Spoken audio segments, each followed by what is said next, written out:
contest between the Leander Lions and the Del Valle Cardinals.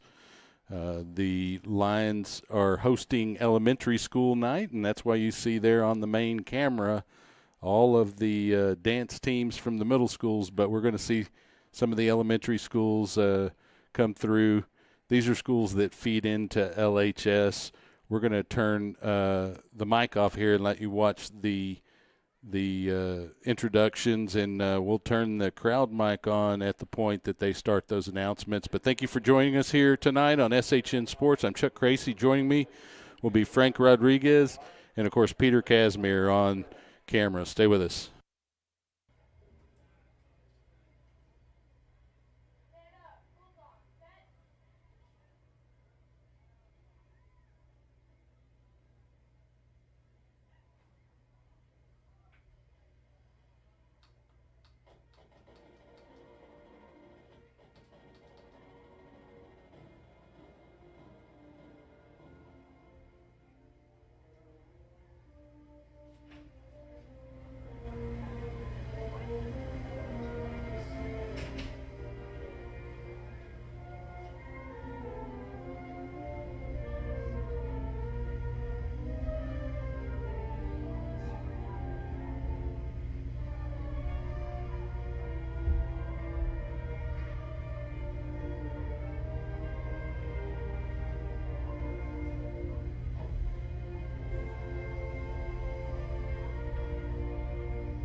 Thank you, Leander Band.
For who? For scouting. For which team? For Copper Cove scouting. We need Leander's roster. Leander's?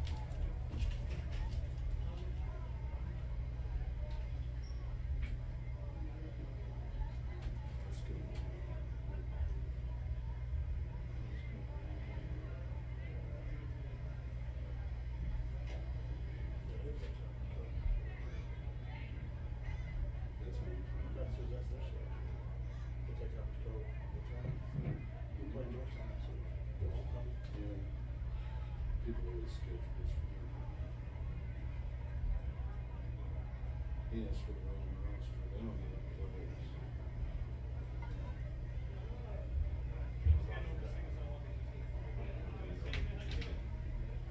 So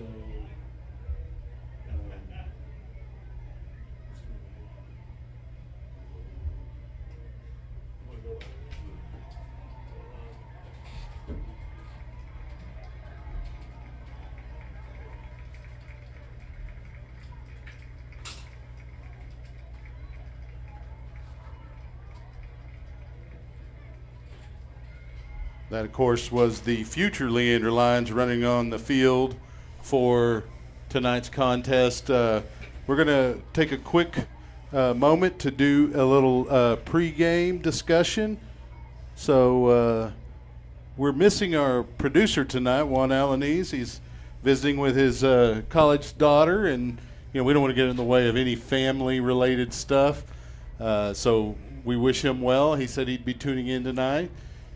We hope that the camera's not too dark. We brought a floodlight that's blinding us at the moment. So, but it is what it is. We want to bring you as best a broadcast as we can. We've had some trouble with the mics over the first couple of weeks, but what we have seen on the field is the most important. We saw the Lions drop one to a really good Pflugerville Panther squad on opening night, and they were better than we thought as they beat down Hayes the following week, while the Lions got back in the win column with a victory over the Hendrickson Hawks. Tonight's opponent, the Del Valle Cardinals, I believe they're 1-1, and they lost to Schertz Clemens. Yes, sir. Most recently, that score was, would you say it was 30-13 or something like that? And but they did have a lot of production offensively, so we're going to need the line defense to really step up, Frank. What are your keys to tonight's game for Leander? Last week I saw pretty good. We were running the ball really well. So if we can establish that, then, we can throw our quarterbacks back out there, and he's a hybrid. He can pass and he can run. So, if we can just get established on the run game out the gate, then I imagine everything else, we can get Zane, Magic Man in the picture, and we can run the table from there. One of the things I noticed last week that I was very impressed with is the Lions have depth at that quarterback spot.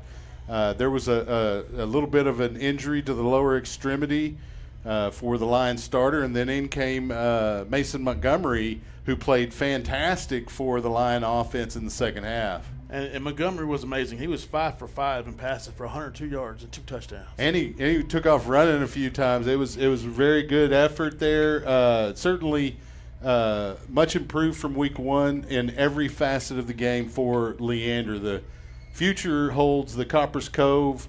What is their mascot these days? Bulldogs. They are the Bulldogs, the Coppers Cove Bulldogs, and then we'll get into district play after that. Next week is actually a bye week for Leander, so there will not be a game next weekend for Leander.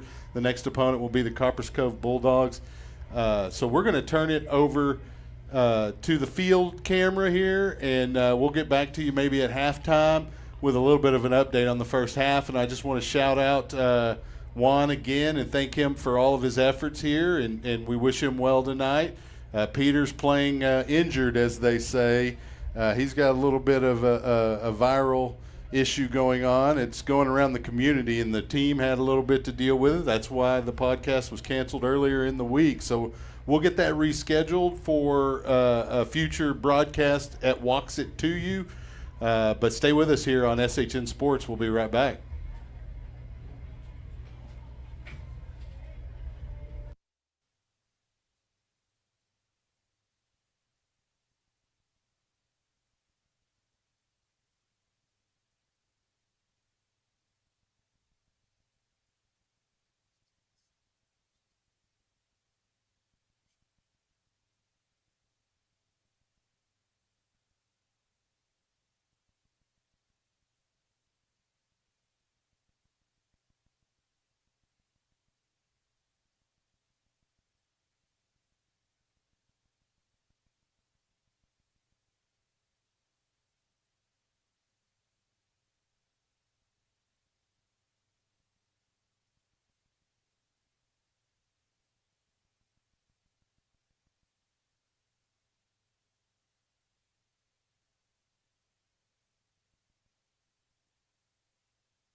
Welcome to AC Bible. We want to thank you for joining us tonight as the Lions host the Del Valle Cardinals.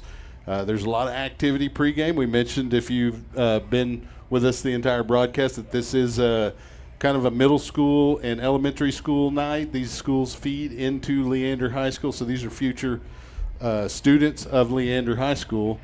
And, they need to get a little bit of the experience that they're going to be having as they move forward in their life. It's a very important phase of life. It's one of the reasons that I do this. I like football a lot, and that's one of the reasons I do it as well. But ultimately, it's about giving back to the community, and that's why I appreciate Frank Rodriguez joining me on the broadcast this season. This is his first year in broadcasting. He's a former Lion athlete, what we call a lifetime Lion. And now Lions fans. And Once a here Lion, come always a the, Lion. that's right. And here come the Lions through the tunnel. Del Valle already on the field. Lions wearing blue jerseys with white numbers trimmed in red, and they have their blue pants and white helmets on. Del Valle will be wearing white jerseys with red numbers, red pants, and they also have white helmets. They're obviously the Cardinals. So, if you're looking at actual animal contests, a lion's going to beat a cardinal almost every single time. I mean, you need almost like a whole flock of cardinals to just annoy a lion to make it leave. They're not ever going to kill him. You've heard death by 1,000 cuts. There's no such thing as death by 1,000 pecks. But unfortunately, this is not about the actual animals. These are two schools and their mascots, and we're going to do the anthem here right now. Stay with us. Bearer of the American flag is Cadet Captain Nicholas Belinda. American flag guard is Cadet Captain Emma Vaughn. Bearer of the Texas flag, Cadet Chief Master Sergeant Cody Johnson. Texas Flag Guard, Cadet Technical Sergeant Danielle Gray. Instructors for Leander's Air Force Junior ROTC are Lieutenant Colonel retired Jeff Moffitt and Master Sergeant retired George Reyes.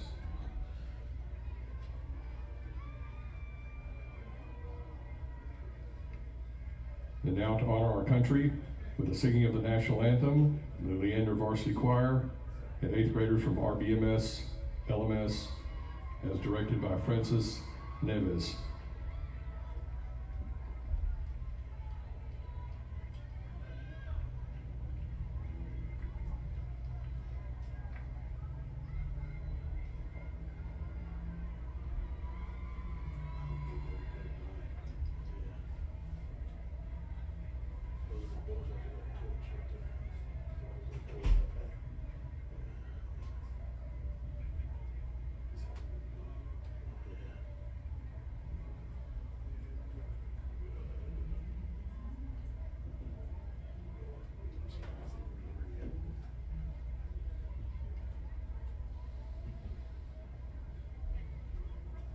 Making their way to midfield, and we'll have the anthem here shortly. Stay with us here. Stay with us here as the choir makes its way to midfield for the anthem.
Thank you, choirs.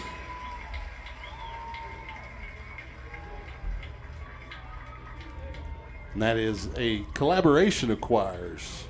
So the middle school choirs along with the Leander High School choir bringing you the national anthem and a great rendition of it as we get ready to get underway. I want to thank the Junior ROTC program as well for presenting the colors for tonight's game. It is a very important ritual that you deal with every Friday night at a football game, and it is very important to recognize the great freedoms that we have in this nation.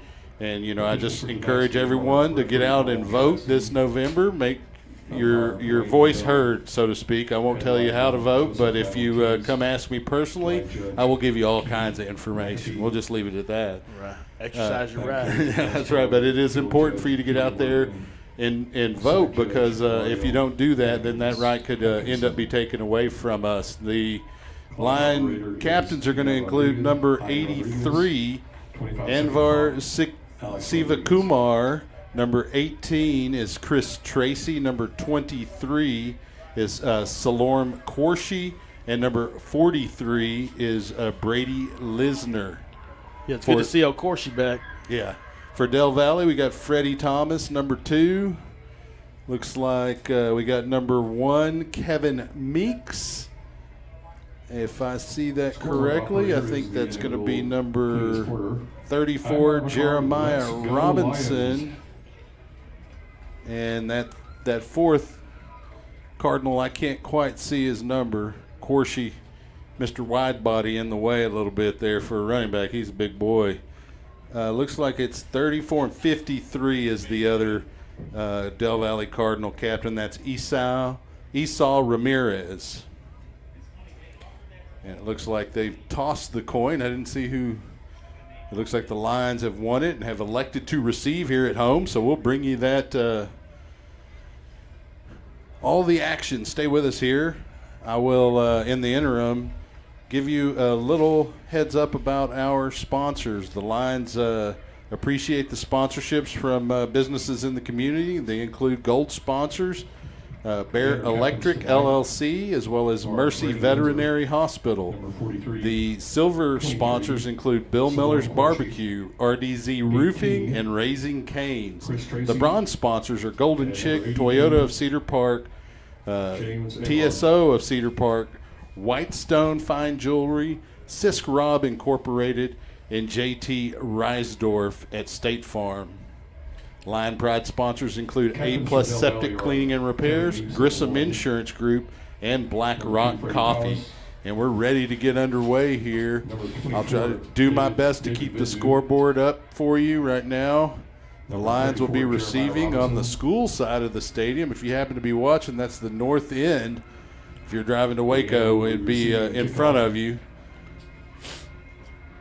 Del Valle will line up to kick on the south end of the stadium. Looking to kick, it'll be number 18, Anthony Gomez. Frank, you had something? Oh, no, just that we have Hargrave and Woolridge in the back to return. Let's see if they kick it to them tonight.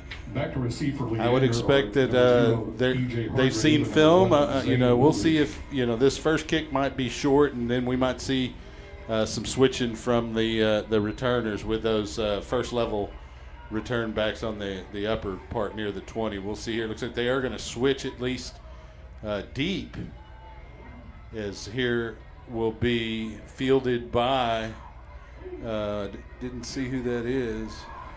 He's in the open, though, 35-40, 45, and the Lions will have it at midfield here to start tonight's game. To midfield. It'll be first down from there for the Lions. I didn't see who it was. Hargrave. It was Hargrave? That was him. So Hargrave with a nice return for the Lions to get the ball up to midfield, and that's the way you want to start offensively. You want to have good field position. You don't need your back against the goal line, and the Lions get about as good as you can get without being in the opponent's side of the field, right at midfield. So Lion offense will come into formation from the sideline. It looks like Mason Montgomery will be the quarterback.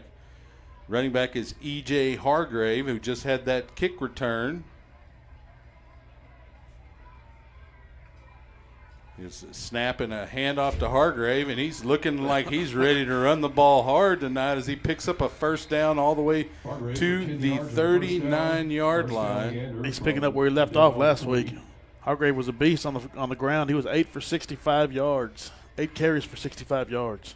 Well, there's going to be an ongoing battle, I think, all year between Mr. Hargrave and number 21, Camarion Gordon, as they'll both support the run for Leander. Looks like Hargrave's going to take another handoff. This time he's stacked up right at the line of scrimmage, may have even lost a yard. Looks like number 11 leading the charge for the Cardinals. That's Jacob Sotelo. And they're going to say no gain on the play, so it'll be 2nd down and 10 for the Lion offense here early in the first quarter. We got 11:05 and counting. Lions will break the huddle. Montgomery remains the quarterback. We have trip receivers on the wide side of the formation. A single receiver at the top. There's the snap. Montgomery throws it in the flat to Wooldridge, and he's able to break the first tackle, but not the second, as the Cardinals swarm him near midfield, and that's a big loss of 10 yards on the play, and the Lions suddenly find themselves behind the chains on a 3rd down. Probably not the way it was drawn up, Frank. No, Del Valle sniffed that one out for sure. Like they were expecting the Magic Man to get the ball. Well, and you got to expect that they will, along with every other team, will key on Zane Wooldridge. It probably didn't help that Zane won the Austin Sports Journal Offensive Player of the Week this week. And, that puts your name out there. People recognize, even though you may not be fast from Montgomery, a deep one. There was a lot of contact there on the sideline. No call. Even the Del Valle coaches were wanting a call for their cornerback there, but that's pretty good coverage as he was in the hip pocket of the intended receiver, and that is number 16, Dominic Jaramillo. And so the Lions will bring the punting unit out. Punting for Leander is going to be their same kicker. Back to receive the punt. And for some reason, I'm drawing a blank on his name. Oh, Rene Rodriguez. Rene Rodriguez. Yeah.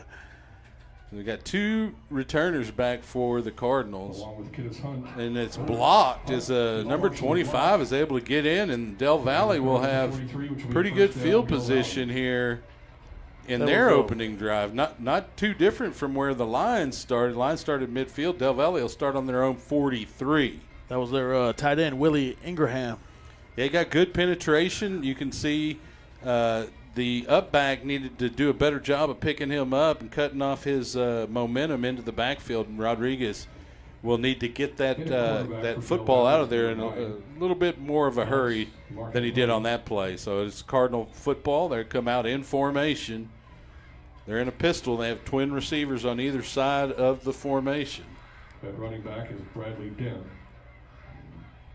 They bring a man in motion. They're going to hand off to that man, and he's going to carry off right tackle into Lion territory, and that is number 3 on the carry for Del Valle, and that's Donovan Douglas. He'll pick up a first down at the Lion 45-yard line.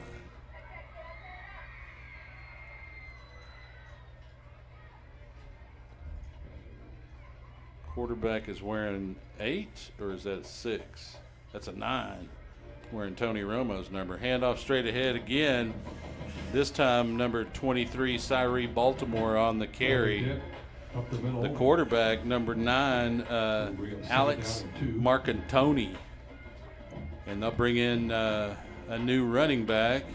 This one's going to be number 4, Noah Creighton, just to check that. That's 22. Yep. They're going to hand off on a jet sweep to number 7. There you go. Braden Hayward, and good job stringing that out for not much of a gain there. Did you see who made that? Yeah, that was old Evan Perkins. Evans Perkins with the tackle right there. That was good containment right there. Yeah, that's when you got to use the sideline as one of your defenders. It is going to be still a decent gain on that carry. Looks like they gave him, it's 3rd down and 1.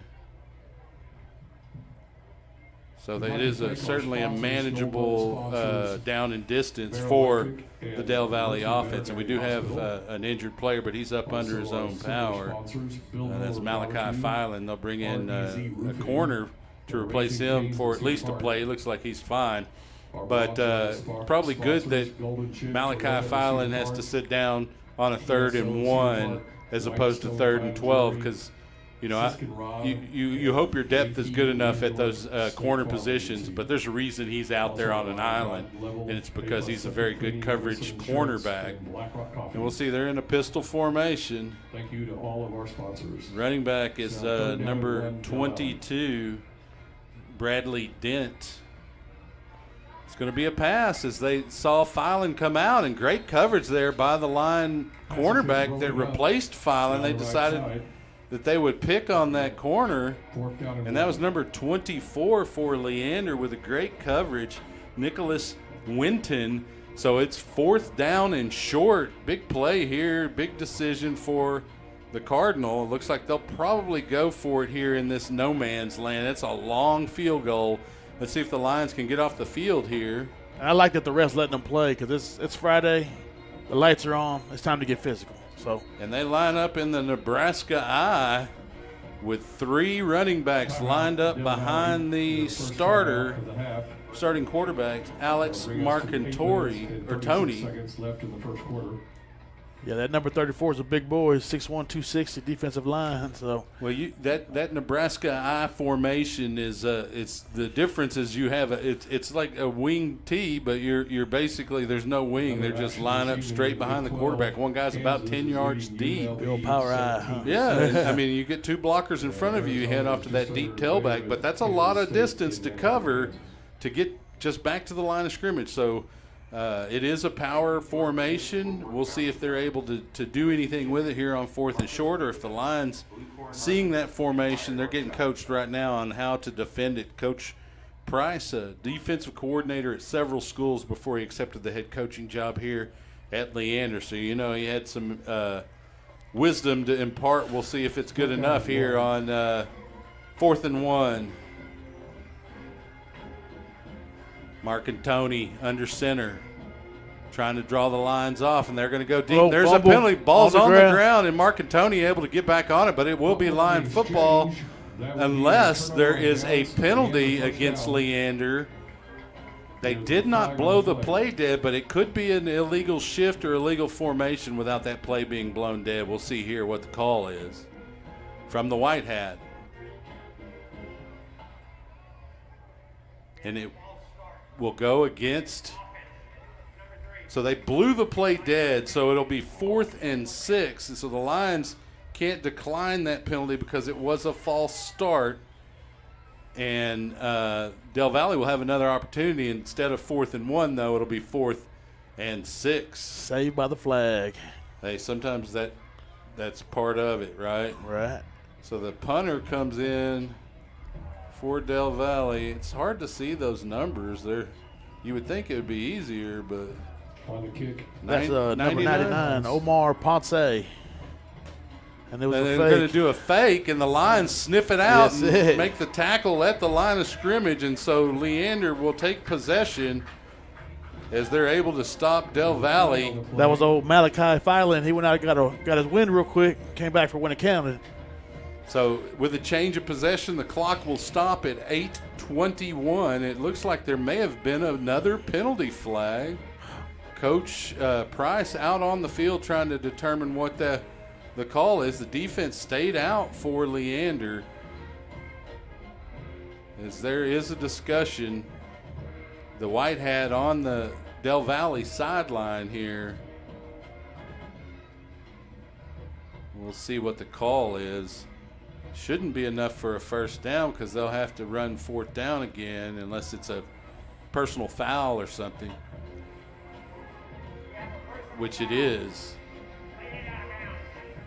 Late hit out of bounds, so it will be 1st and 10 for Del Valle as they are able to take advantage of a penalty, personal foul penalty, hit out of bounds. And so the new line of scrimmage, the 25-yard line of Leander.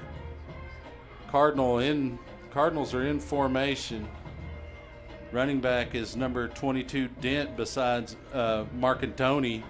And they'll hand to Dent straight ahead off of left guard, and the Lions will stack him up for a gain of about 2 yards. They'll bring up second down and 8. You know, definitely still for your morale right there when you get just – when you thought you had to stop. And you think you're off the field and you end up back on there.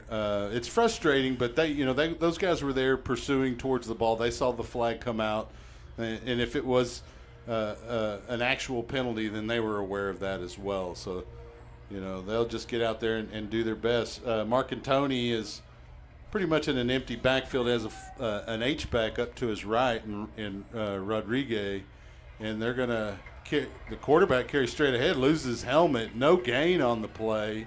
And out to Cannell Hodges up the middle. Nope, they actually handed it off. I didn't see that. We got third down. He loses his helmet, and it was the H-back, Cannell Hodges. Yeah, see, I'm struggling with my cheaters or the binoculars, so I've got to figure out an ability to work with them both here. My vision is just not good. So pistol formation, we got 3 receivers on the short side.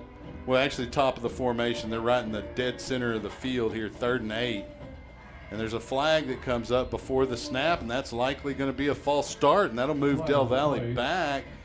We'll see. It could be offsides. I didn't see any of the Lions come across the line of scrimmage. Let's see what the referee says. And it is a false start. It's going to drop them back 5 yards and make it 3rd down and 13 for the Del Valle Cardinal. New line of scrimmage is going to be the 28-yard line. We'll bring it 3rd down and 13.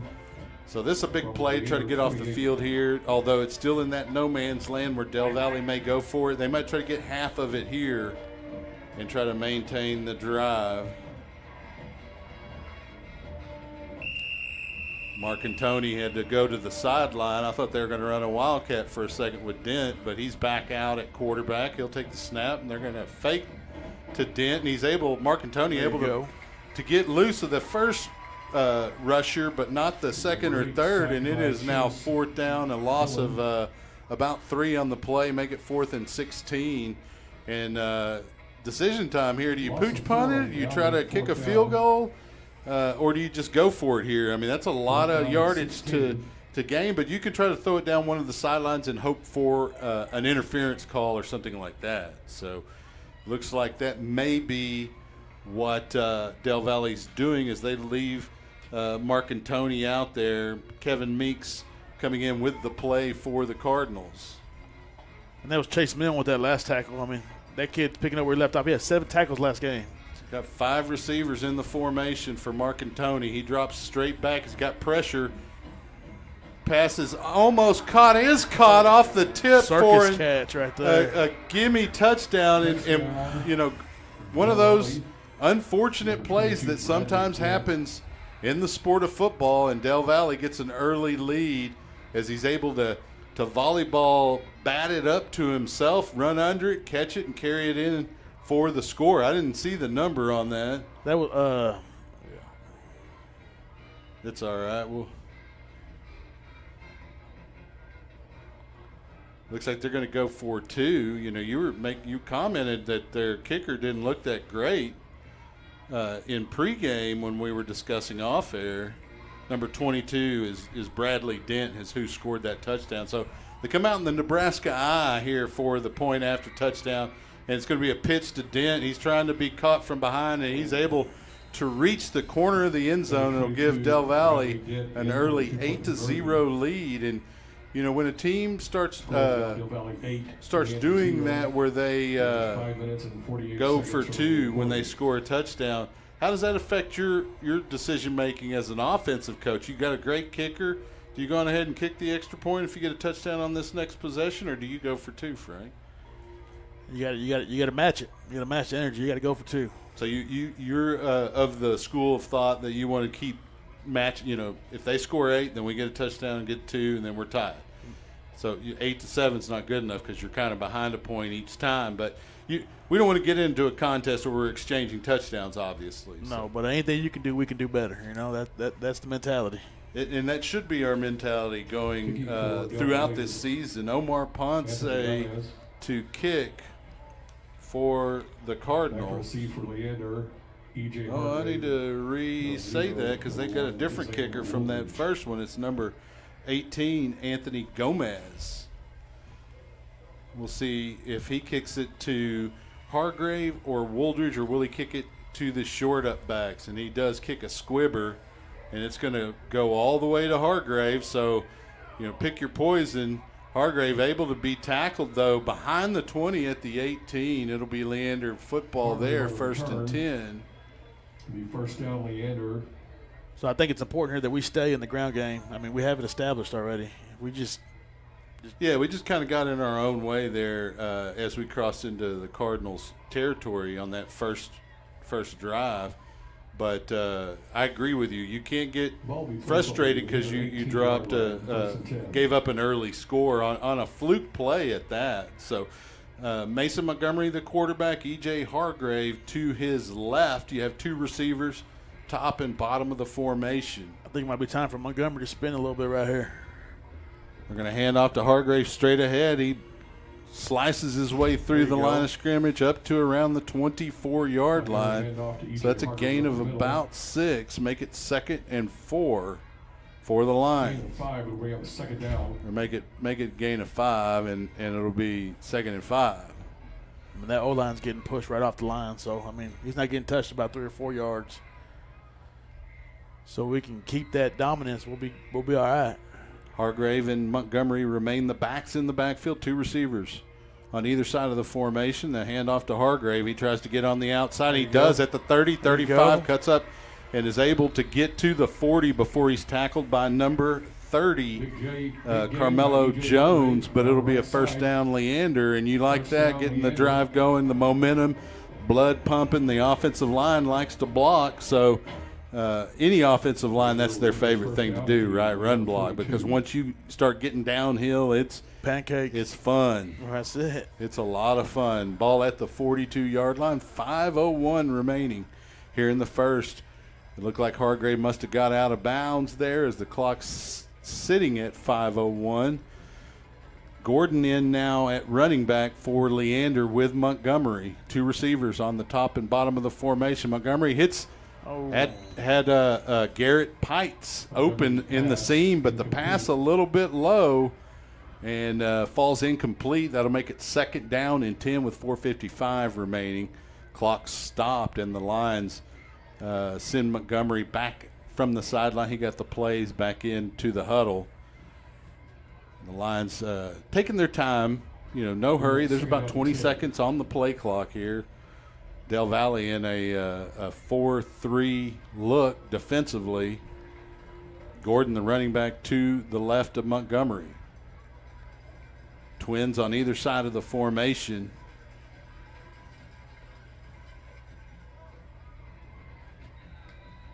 We have a whistle and a timeout, Leander, as the clock was getting close. That play clock was getting down towards 0.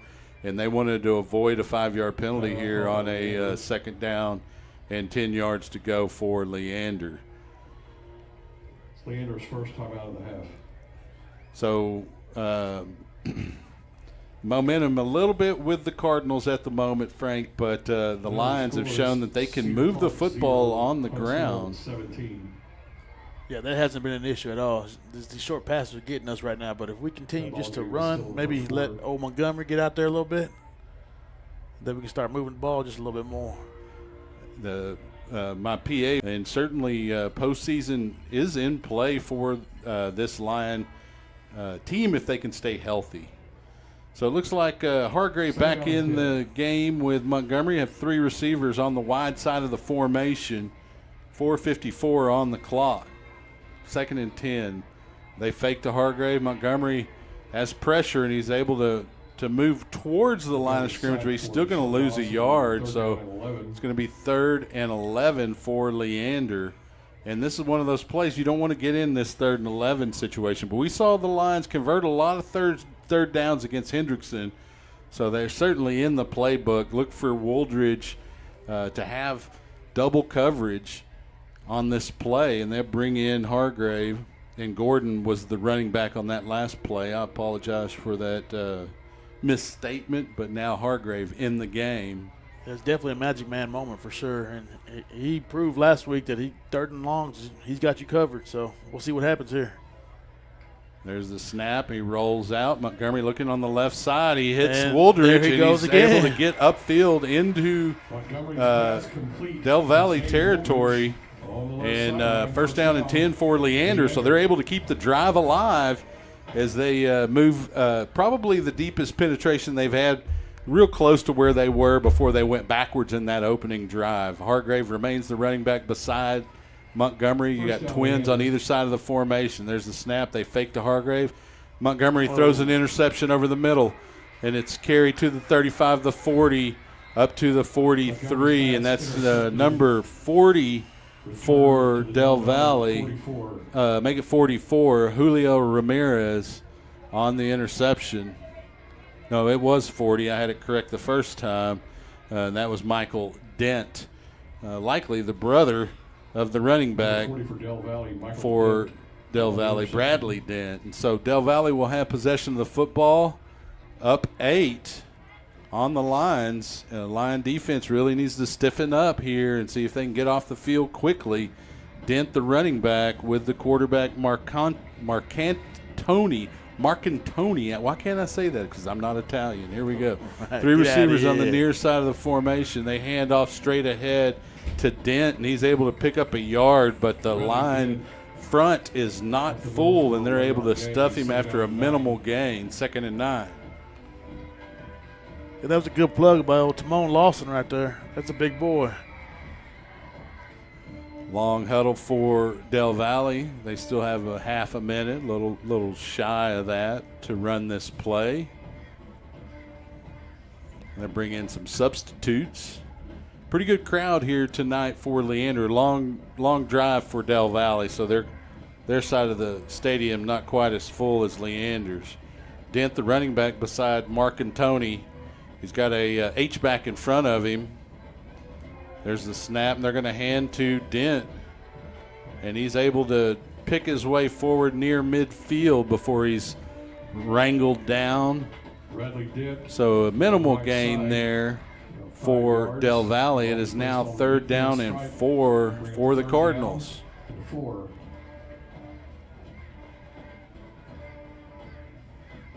And they're bringing a new receiver with the play, does the Cardinals. That's number 12 coming in the game, Caden Nunez. Dent remains the running back with Marcantoni, the quarterback. Twins on either side of the formation for the Cardinals. And they'll hand to Dent. He had a nice hole on the right side. He's at 40, 30. He's able to get dragged down around the 20-yard line by Leander's number 25, Liam Walters, but it is a 1st down Cardinal. And, one of the things you don't want to do is get too deep of a hole here. We've seen explosiveness from this Lion offense. You certainly don't want to lose at home in any circumstance. You don't want to lose on the road either, obviously, but you don't want to dig yourself a hole here. So you want to try to force some kind of effort on 4th down for them to go for it, because we've seen that they're probably not going to kick the football tonight. Dent, the running back, to the right side of Marcantoni. 3 receivers here on the wide side of the formation. They're going to hand to Dent. Falls on the ground. It's going to be recovered by – looks like the Lions had a chance at it, and it looks like they may have it. It is Leander's ball. Number 8. Tyler Moorman able to get on that ball. Charlie Hustle. That's exactly what we needed right there. There is a flag down. Let's see what it is. It looks like the referees are still switching the footballs as if it's not going to affect possession. We'll see what the call is here. That flag on the 12-yard line on the Del Valle side. Hopefully it's a 15-yard personal foul. Oh, no. So remains Del Valle's football. That is like the most unfortunate thing that could happen for Leander in that situation. They have a turnover, able to get on the football, but instead Del Valle's going to have a first and right now it's 1st and 10. Okay, they finally moved the box up. It's going to be 1st and 5. The ball marked at the 12-yard line of Leander. And so the defense again finding themselves, their backs against the goal line. They need to do something here. Marcantoni is going to hand to Dent, and he's wrapped up in the backfield. Big number 44 there quickly. Virgil Garcia, the junior defensive lineman, getting in there. No gain to a minimal gain. We'll make it 2nd and 5. He might have got a half yard. Ball still at the 12. Might even be back a little bit. Because if you look where the ball is, it looks like it's closer to the 13, but the box, and now the box is on the 13, so it is 2nd down and 6. So it looks like the referees adjusted it on the sideline. I'll adjust the scoreboard here. So Marcantoni and Dent in the backfield for the Cardinals. 2 receivers on both sides of the formation. They'll bring a man in motion. That's the slot receiver. They're going to hand to him coming to the near side. He's able to carry it down to close to the 10. They're going to give him the 10. It's going to make it 3rd down and 2 for the Cardinals. And the Lions are really going to need to stiffen up here on 3rd down. We do have a man down.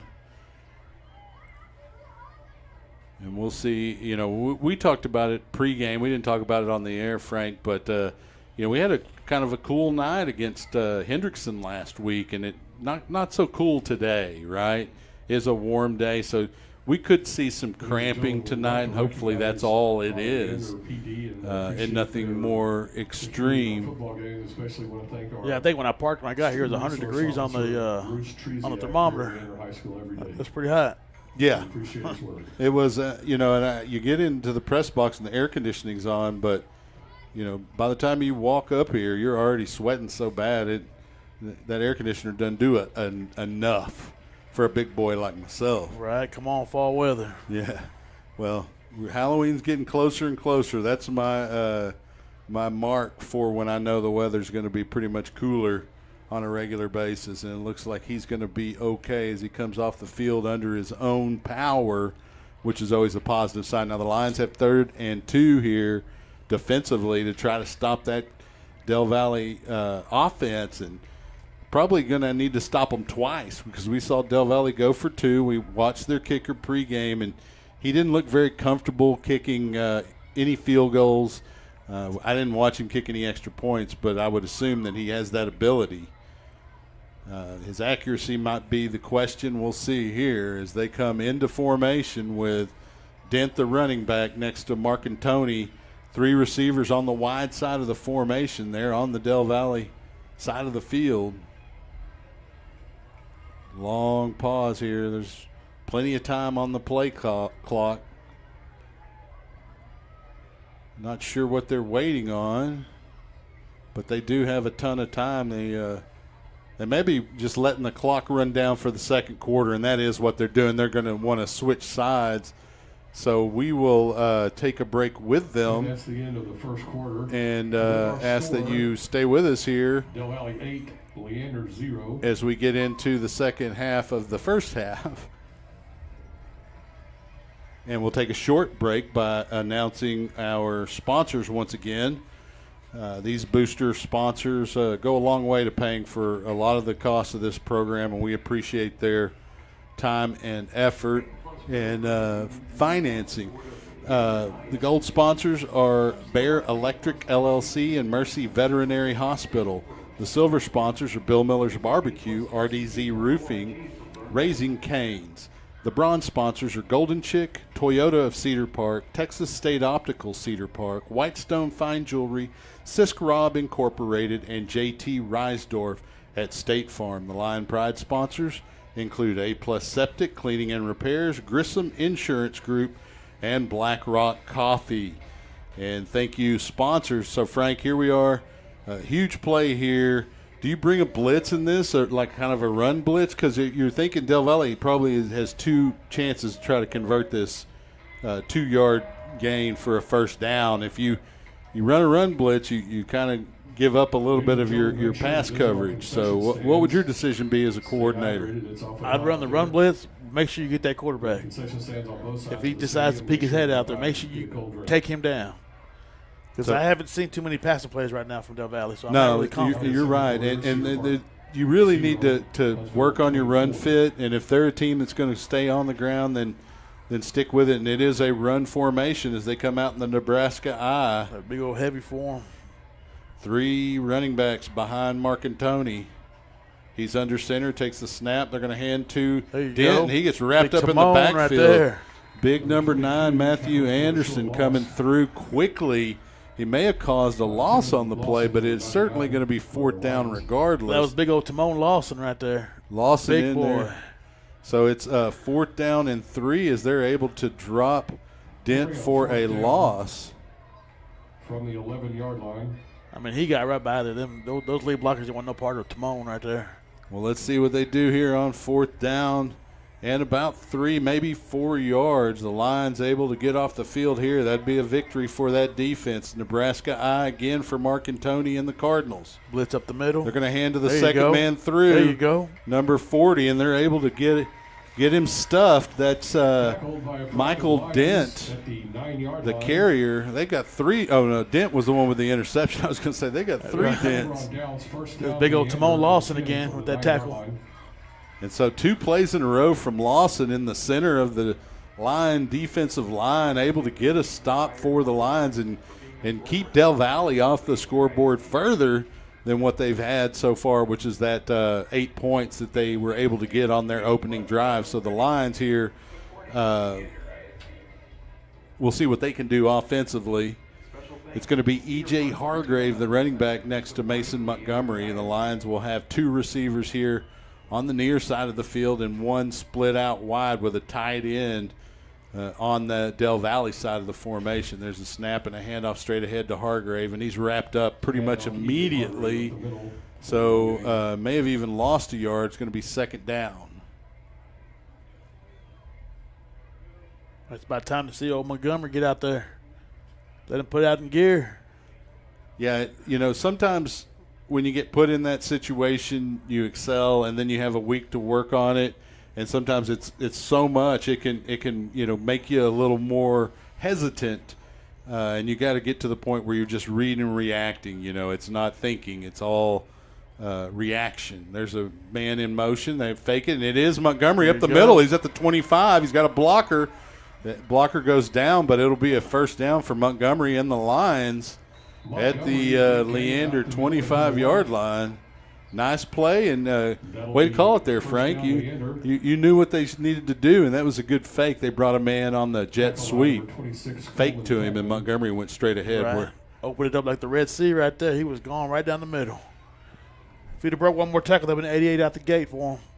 Yeah, he was close, and he had a blocker in front of him. The defender was able to trip up the blocker as it looked like their feet got tangled up a little bit, and Montgomery with Hargrave just to his side in the pistol formation, 3 receivers on the wide side of the formation near the Del Valle sideline. 10:08 and counting. Montgomery looking to pass. He's pressured. They're able to get rid of it, and it's going to be incomplete. They're going to say that he was not out of the pocket. We'll see if there is a flag. I don't see one, but the Del Valle coach came out screaming that he didn't throw that to the line of scrimmage.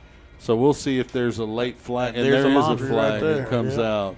And so Todd Patman, the Del Valle coach, want to make sure that that is assessed against Leander. So that is a loss of a down. And it's, I believe it's a 5-yard penalty, so it'll be 2nd and 15. I mean, we're lucky that's the only thing that happened. I mean, he threw that ball so carelessly, it could have been very well 6 the other way on that one. That's right. And it could have been a sack for a big loss as well, which is the intent of the penalty. You still absorb a 5-yard loss. Oh, more than that, it looks like it's a 10-yard penalty. Wow. So it'll be 2nd and 20 for the Lions here. They change the rules every year. Yeah. I'm pretty sure that's always been a 10-yard penalty. I just didn't remember it correctly. But They do change things every year. It's just a matter of time before that weird kickoff thing makes its in the NFL makes its way down to high school football. Pistol formation for Montgomery. Hargrave, the running back, 3 receivers top of the formation. They're going to fake to Hargrave and hit the man in the flat. He's open. He's at the 40. Man. He's at midfield. They're not going to catch. 20, 10. That's Zane Wooldridge is going to pick up a penalty flag, though, more than likely, as he dove into the end zone. And there is a flag, and that'll be assessed after the play. You get frustrated and you want to break one. He had a decent game last week, but not a Zane Wooldridge kind of game, so he got an opportunity, and he put an exclamation point on it. But you got to avoid that little dive there into the end zone at the end. Yeah, I mean, potentially now we're trying to tie the game up. I mean, the good thing is Rodriguez can kick it, but they're not going to assess the penalty here on the point after. They're going to do it on the kickoff. Okay. So that'll be, maybe they'll assess it here. We'll see, as it looks like the Lions are either getting in a huddle or they're expecting a walk-off.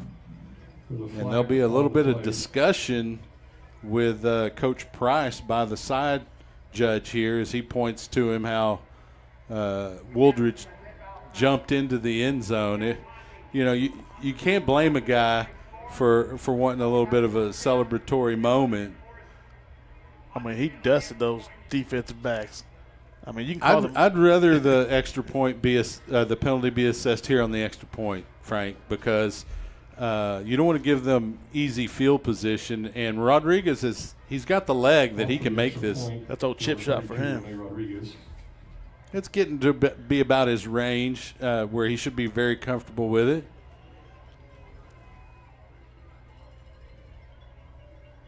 Snap, hold, and kick is up.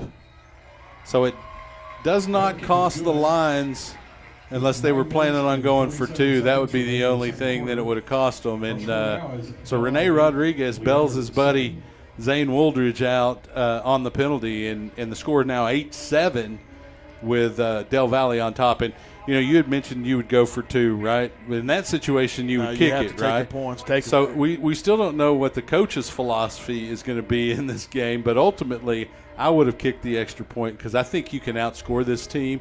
The Lion defense has shown that they can stop them.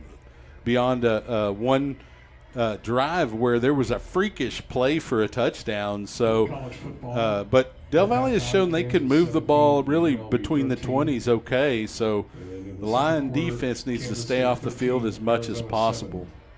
And Jose Woolridge is picking up where he left off last time. He had 9 catches for 161 yards last game and a touchdown. Thank you for sponsoring Leander football. That's every week. Yeah.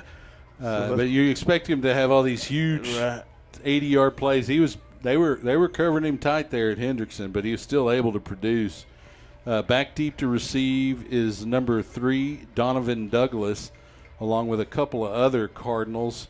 We'll see if Rodriguez just kicks it out of the end zone here. Douglas looks like he's the primary returner as he lines up around the goal line. And there's a long pause here in the game. 9:47 remaining in the half. Del Valle on top of Leander, obviously 8-7. Garrett Pites, the gentleman on the field that'll signal his kick coverage teammates to start moving down the field to make the tackle. Lions do quickly. Rodriguez. It's a short onside kick, and there's a flag on the ground. Del Valle able to recover it. And a flag on the play. The flag is more than likely going to be an offsides on Leander based on where the flag was thrown. Del Valle will probably decline it because of their field position at the 47 as they were able to get on top of that onside kick attempt. I like the coach thinking on that one. You know me, I'm a gambler man. So, and Coach Price, he relies on his special teams coordinator, Coach Adam McLean, to put those types of plays, those quote unquote trick plays, into the game plan. And they had an opportunity to get on top of it. They were just unable to do so, and Del Valle able to maintain possession. So they'll come out in formation. It's going to be the quarterback is now number 22. No, it's number 7, Braden Hayward. Braden Hayward is the quarterback. 22 is Dent Hill's the running back. There you and go. he's going to keep it. Oh, ball's fumble, in the air. Fumble. And it looks like Del Valle may have gotten it, but there's a scramble. It is Leander ball. Who got it? Number 15. Covered by Leander. Number 15 is Isaiah Conley, and you can't There get you off go. you can't get off the field any more quickly than that. And Lion defense able to give the ball right back to the Leander offense, and we'll see if they can get downfield and get points here in the second quarter. Plenty of time left with 9:39 in the half. Lions huddling on the sideline. Do you try to flip the field immediately and go deep here to Wooldridge, or do you want to matriculate it? Slow and easy. Slow and easy. Slow burn on them. It's kind of a philosophy in college and pro to if you get a turnover, to try to take a shot immediately. Sometimes it's very successful and it is devastating when it happens, but oftentimes it just falls incomplete. Hey, with a player like Zane, why not, right? So Logan Mitchell in the game at quarterback for Leander. E.J. Hargrave, the running back, to his right, where there are also 3 receivers in the formation on that side. And it's a double pass. It's going to be ran, and it looks like that was number 6, Mason Montgomery, catching that pass and deciding Del Valle had good enough coverage. He runs it for a gain of about 2 yards. As he steps out of bounds, going to bring up 2nd down and 8. So no harm, no foul. In fact, you're still able to pick up a couple of yards. The Lions in the huddle with 20 seconds on the play clock. They'll break the huddle. It was good to see old Logan out there for a play. And it is Montgomery still at quarterback. Hargrave to his right. You got 2 receivers and an H-back here on the wide side of the formation for the Lions. And they'll shift Hargrave to that side, and we have a whistle and a timeout. Leander is the offensive coordinator for Leander. Ryan Bailey is not pleased with what was going on in the pregame shifting of that offense, and so he demanded a timeout, got it, and screamed immediately at his players to get over there. And so they'll have a discussion about what they were doing incorrectly, and they'll fix it here. It's 2nd and 8. You want to keep ahead of the chains. This is, that kind of area where, as a line, if you don't convert this set of downs for a first down, you'll probably punt it to force Del Valle to have to go the length of the field. But you want to keep getting down there. You want to put the pressure on this team. You want them to take risks. So we've seen that they have a little bit of trouble hanging on to that football. We've seen a few of them flying. They were fortunate to catch one on a bounce and carry it in for a score, but other than that, the Lions have been able to get on those loose footballs. So I would like to see that pressure applied by the offense. You start building a lead, and the other team will start taking risks, and they've shown that even in a normal situation, they have a tough time hanging on to the football. Hargrave, the running back, next to Montgomery. 2 receivers on the wide side of the formation with an H-back. There's the snap. They're going to hand to Hargrave. No, it's a fake. Montgomery keeps it. He's able to pick up a nice gain of about 6 yards. So it's going to be 3rd down and 2 for the Lions. And you like that good read there as he gave it to Hargrave. Either one of them had a little bit of green. So I think you get a gain either way. Montgomery trusting himself on that play to pick up about 5 yards. So 3rd down and 2. Coming into the game is number 27, Liam Gaither. I want to say one thing. Easton Brockman, number 70, our right tackle, he's doing a great job of containing Jeremiah Robinson, that big boy, 6'1", 260. He's in a 2-point stance, so he's just hovering over him, and he's doing a great job keeping away from our quarterback.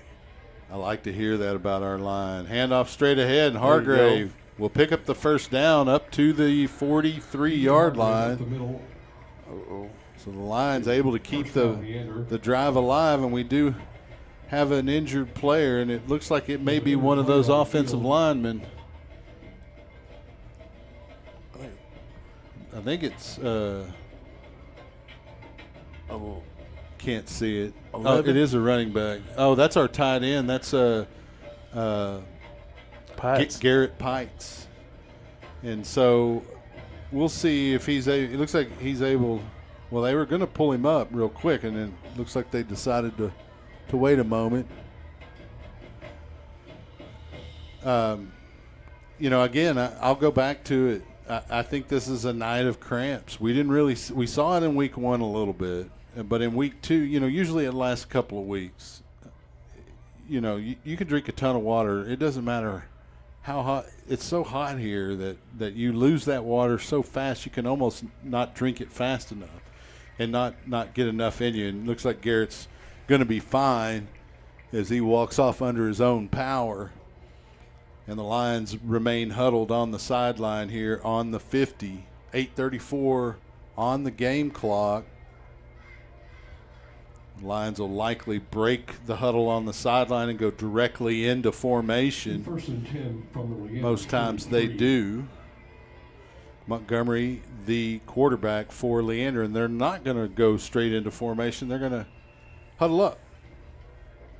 Coming into the game for the Lions, number 28, Malachi Ramos at wide receiver. Gordon, the running back, next to Montgomery. 3 receivers on the short side of the formation. They give it to Gordon coming to the wide side, and he's sniffed out and wrapped up almost immediately by number 1, Kevin Meeks, along with number 30, Carmelo Jones. And the loss is a pretty good loss of about 5 yards, so it'll be 2nd and 15. Lions in the huddle. Ball now at the 48-yard line. 7:44 and counting here in the second quarter. It's an 8-7 ball game. Hargrave back in the game for the Lions at running back. They have 3 receivers here on the tight side of the field. Garrett Pites, one of those receivers. They'll bring him in motion. There's the snap, fake to Hargrave, looking downfield. Montgomery hits Wooldridge over the middle. He breaks the tackle and lunges up to the 25. Another first down, Leander. If you get behind the chains a little bit, look for number 1, right? Get out of jail free card right there. Hey, and Del Valle's got good secondary. I mean, they're not atrocious by any stretch. It's just hard to keep up with that guy. He's too fast. He's elusive for sure. That's why he's the magic man. So it is now 1st and 10 from the Del Valle 25-yard line. Montgomery, the quarterback, with Hargrave in at running back. They'll hand to Hargrave, or actually Montgomery will keep it and follow him through. It looked like him and Hargrave and Montgomery are having a little, I know you ride the quarterback, right? Or the quarterback rides the running back as long as possible. But, I see Montgomery yank it out of there a couple of times. Hargrave wants that ball. So, hopefully that won't get loose at some point. Now, I hope not to jinx. I'll knock on drywall and particle board and whatever else I can find. It is 2nd down and 5. I don't really believe in that kind of stuff. Good luck, bad luck. But growing up, clear your bases, right? Yeah. I did play baseball, so there is a little bit of superstition in my blood.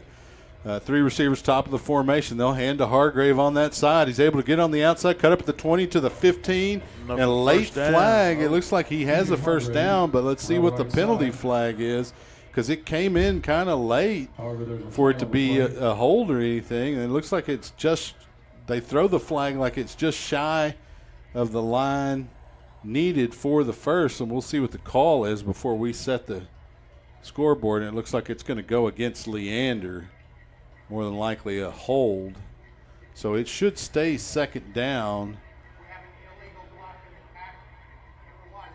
And so instead of first down, it's going to be 2nd and 11 for the Lions. They need to get to the 15 for a first down, and of course they can rely on the leg of Rene Rodriguez. 2nd down and 12.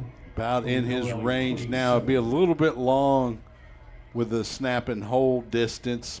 Yeah, they had caught holding on Zane on that one.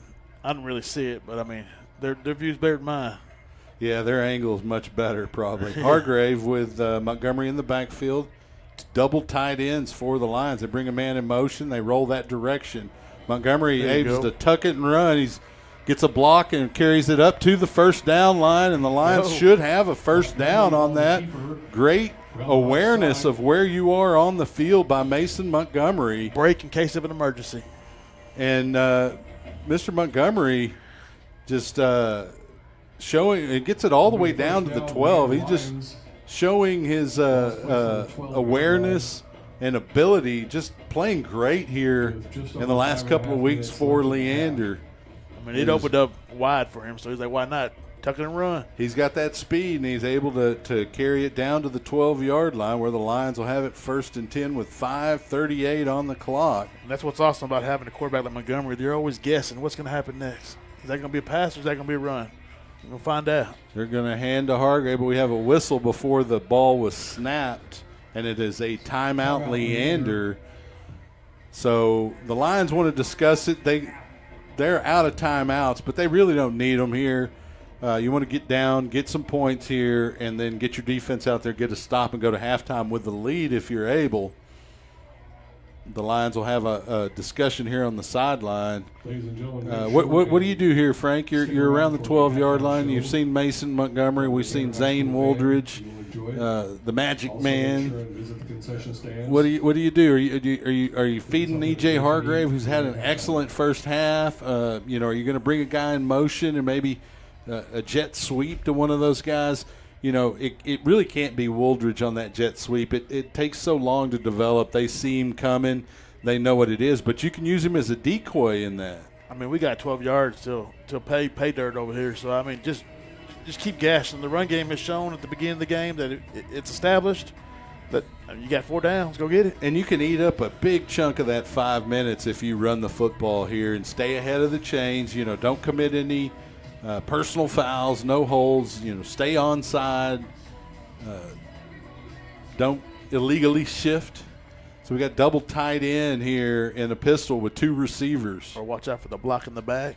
Hargrave just to the left of Montgomery. They'll bring a man in motion. They'll fake to him, and then they'll throw it, and it's completed to number 0, Hargrave, on the little wheel route down to the 5-yard line.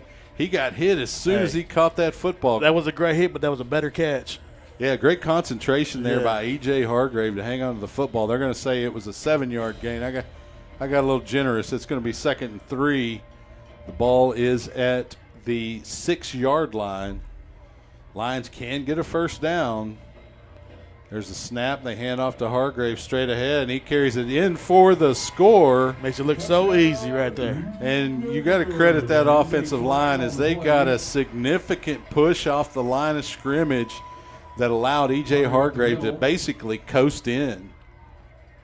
Is there a penalty flag? There is a penalty flag. Just unfortunate penalty flags for the Lions. Maybe taking points off the board here, as it does look like it's probably going to go against Leander.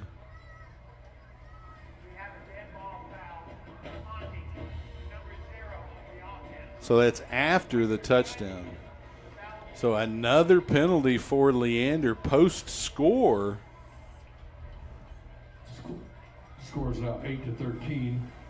So Rodriguez will come to kick the extra point, and now that Del Valle saw that he can make those extra points, they decided they'll take it on the kickoff. Right. The ball will be teed up at the 10 for the point after. Snap, hold. Rodriguez's kick is good. The Lions are now on top 14-8 over the Del Valle Cardinals. Leander 14, Del Valle 8. But Del Valle is going to have pretty good field position even if they get no return on the kick, although Rodriguez can really boot it. So, maybe he can make up some of that.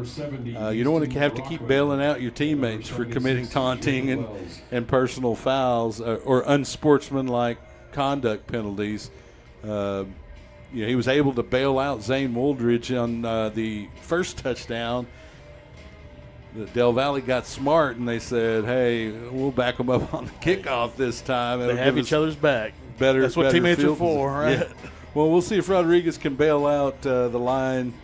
I didn't hear who they called that penalty on, but we'll see if they can help out his teammate here. And so they're going to mark it at the 25 for the kickoff.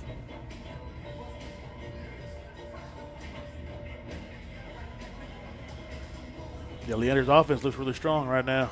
Yeah, I don't know that Del Valle defense really has an answer at this point, and it could be a long night for them if the Lion offense can keep plugging along. Donovan Douglas back deep to receive the Rodriguez kickoff for Del Valle. Rene Rodriguez.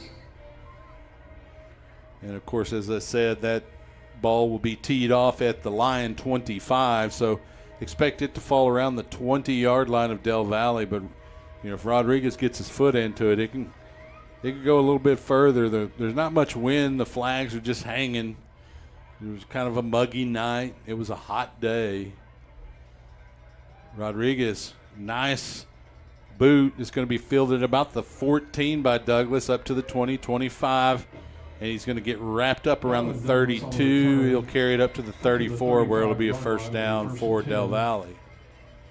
Ladies and gentlemen, you'll see we've Yeah, that was a good kick right there. That's what we needed right there. Right. I mean, he bailed his teammate out again. Rene Rodriguez, they ought to buy him some lunch or maybe a little extra side order of snacks or something. Tater tots or something out of the cafeteria because two penalties that really could have been harmful for the Lions have really not damaged them at all. He just applied a little wide out to those. Mark and Tony with Bradley Dent in the backfield, three receivers on the wide side of the Cardinal formation. Mark and Tony drops the ball, is able to pick it back up, and almost gets it completed to Douglas. It's going to be second down. And I don't know if you heard that on the broadcast, but the Del Valle coach is expressing a little frustration on that dropped pass. The pass a little bit tall.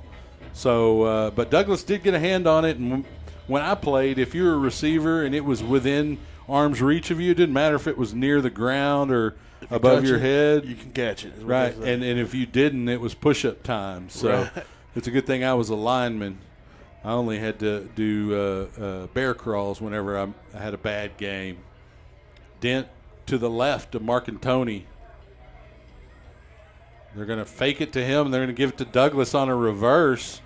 A little bit of a hole, but Douglas is in the open. 45, he's going to step out of bounds at midfield. No flag there on that lead block. And he's going to actually get it into Lion territory at the 49 for the Cardinals as they look to answer here with 4:35 remaining in the half.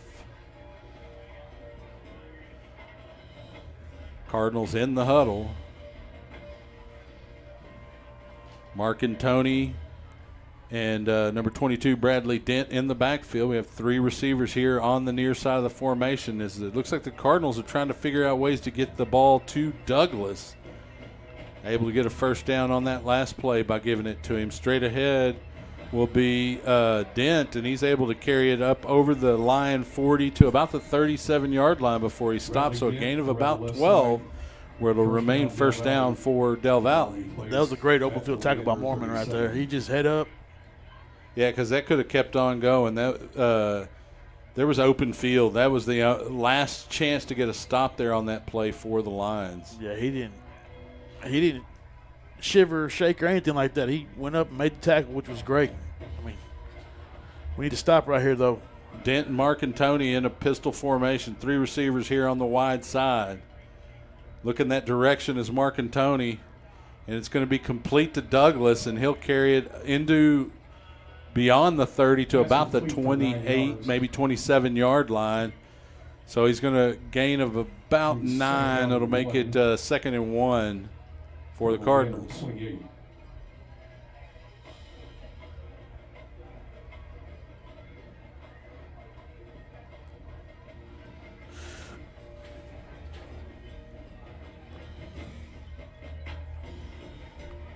Kind of a long huddle. Cardinals break it with 3:23. Dent to the right. I'd keep feeding Dent. You got plenty of time here offensively. Marcantoni will bring a man in motion, and they'll hand straight ahead to Dent, and he gets dropped in the backfield. Turf monster right there. Yeah, he kind of – there was a couple of guys engaged there, a Lion and a Cardinal, and they're going to end up causing a loss of 1 on that play as he ran into the back of his lineman. Good effort to not allow the offensive line to push you off the line of scrimmage. It's about third, maybe 3, ball at the 30. Marcantoni with Dent to his left. They'll fake, throw it into the flat, and it's complete, and that's Douglas. And he'll carry it for a first down to about, or make that Meeks on the reception. It's going to go down to about the 16-yard line where it'll be first down for the Cardinals. And he gets out of bounds, which stops the clock with 2:36. Dent, the running back, next to Marcantoni. They're going to hand to Dent straight ahead. He breaks the tackle and scores. And we are tied with the point after touchdown coming up for the Cardinals as they get a quick answer. Still 2.5 minutes remaining here in the half. So if the Lions can get a stop here on this 2-point conversion, we're still tied, and they'll have an opportunity offensively to close out the half. It looks like they are bringing their kicker in, so we will get a look at the kicker, Anthony Gomez, number 18. Snap, hold, kick is up, and there's an extra point. So the Cardinals have a 15-14 lead on the Lions with 2.5 minutes remaining. I don't see a penalty flag, but there was a delay of the Cardinals. There is a flag down. It must be against the Lions, though, because they sent the Cardinal to the sideline, which is an indication that the extra point is good. And that kicker for that one, that was Brian Flores, number 45. Oh, it was? Yeah, they go ahead. They got a bunch of kickers. A bunch of punters and kickers. There's a whole group of them. Well, they have a pretty good soccer team there at Del Valle, so they're probably just some guys. They were like, "Hey, you come out and try out for." Right. I mean, that's where the Rodriguez brothers came from for Leander, which also has a very good soccer program, both boys and girls here at Leander High School. Yeah, I know back in the day they asked if I could kick. I was like, no, I just play football and baseball. That's it. I don't kick. I played a little soccer, and I was recruited off the football team, and my role was basically as a goon on the defense. Oh, the goon squad. Huh? Yeah, so if they needed somebody slid tackled hard or whatever, the coach told me he didn't care if I got a yellow card or he didn't care if I got a red card. Nice. I wish I'd known that was an option. I would have joined soccer at that point.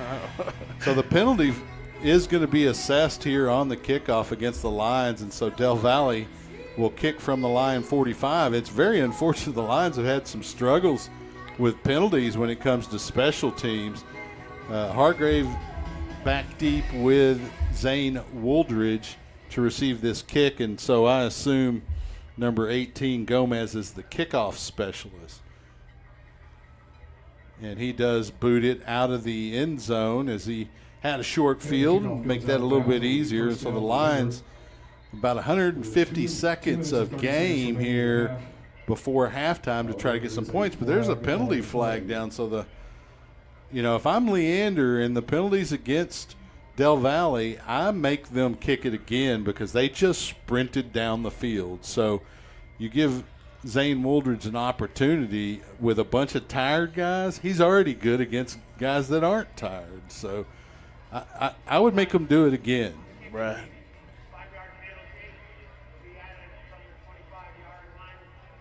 But it looks like coach has decided he wants his offense out there, so he'll take the penalty assessed from the 25, and they'll put it at the 30, 1st and 10 for Leander.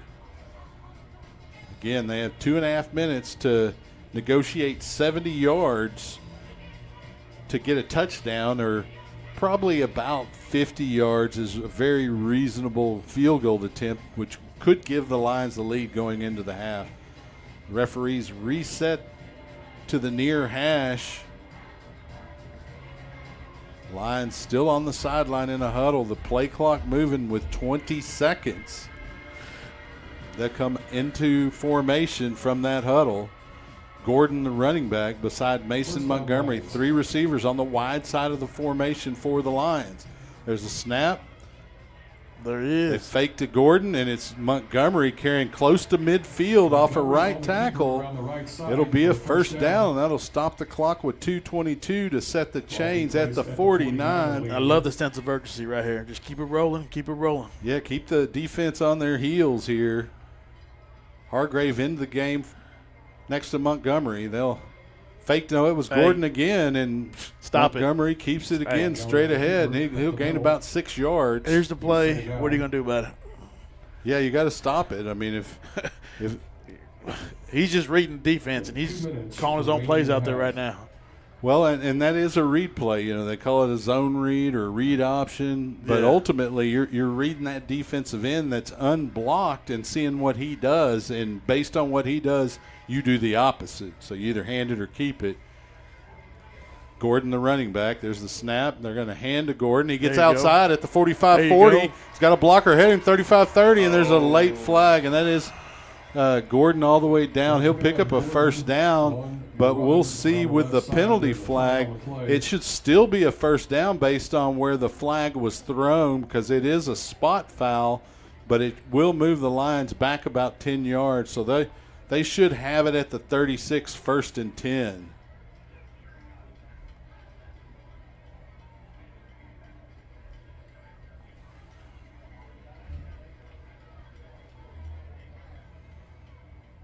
And that was a great play right there. That defensive end spun himself into the box, which opened up that outside edge for the Arkansas boy. And it was a great effort to get outside as well by Gordon.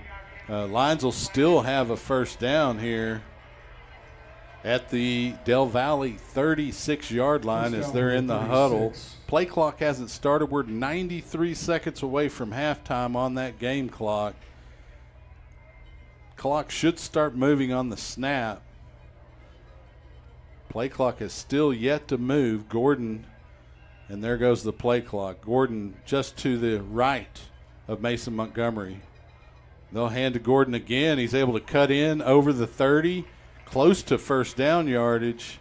He's going to gain about 8 yards and make it 2nd and 2 for the Lions. 1:21 and counting. This is where you miss those timeouts. The Lions don't have any. They have Gordon, the running back, 3 receivers here on the short side of the formation, a single receiver at the top, and we're going to have a whistle, and that'll be a timeout Del Valle. Timeout Del Valle. With 1:05, they probably want to get their players a little bit of a breather, and kind of see what they can do. The Lions are almost in field goal range here for Rene Rodriguez. I mean, I think he could probably make it from here, but that is a lengthy field goal.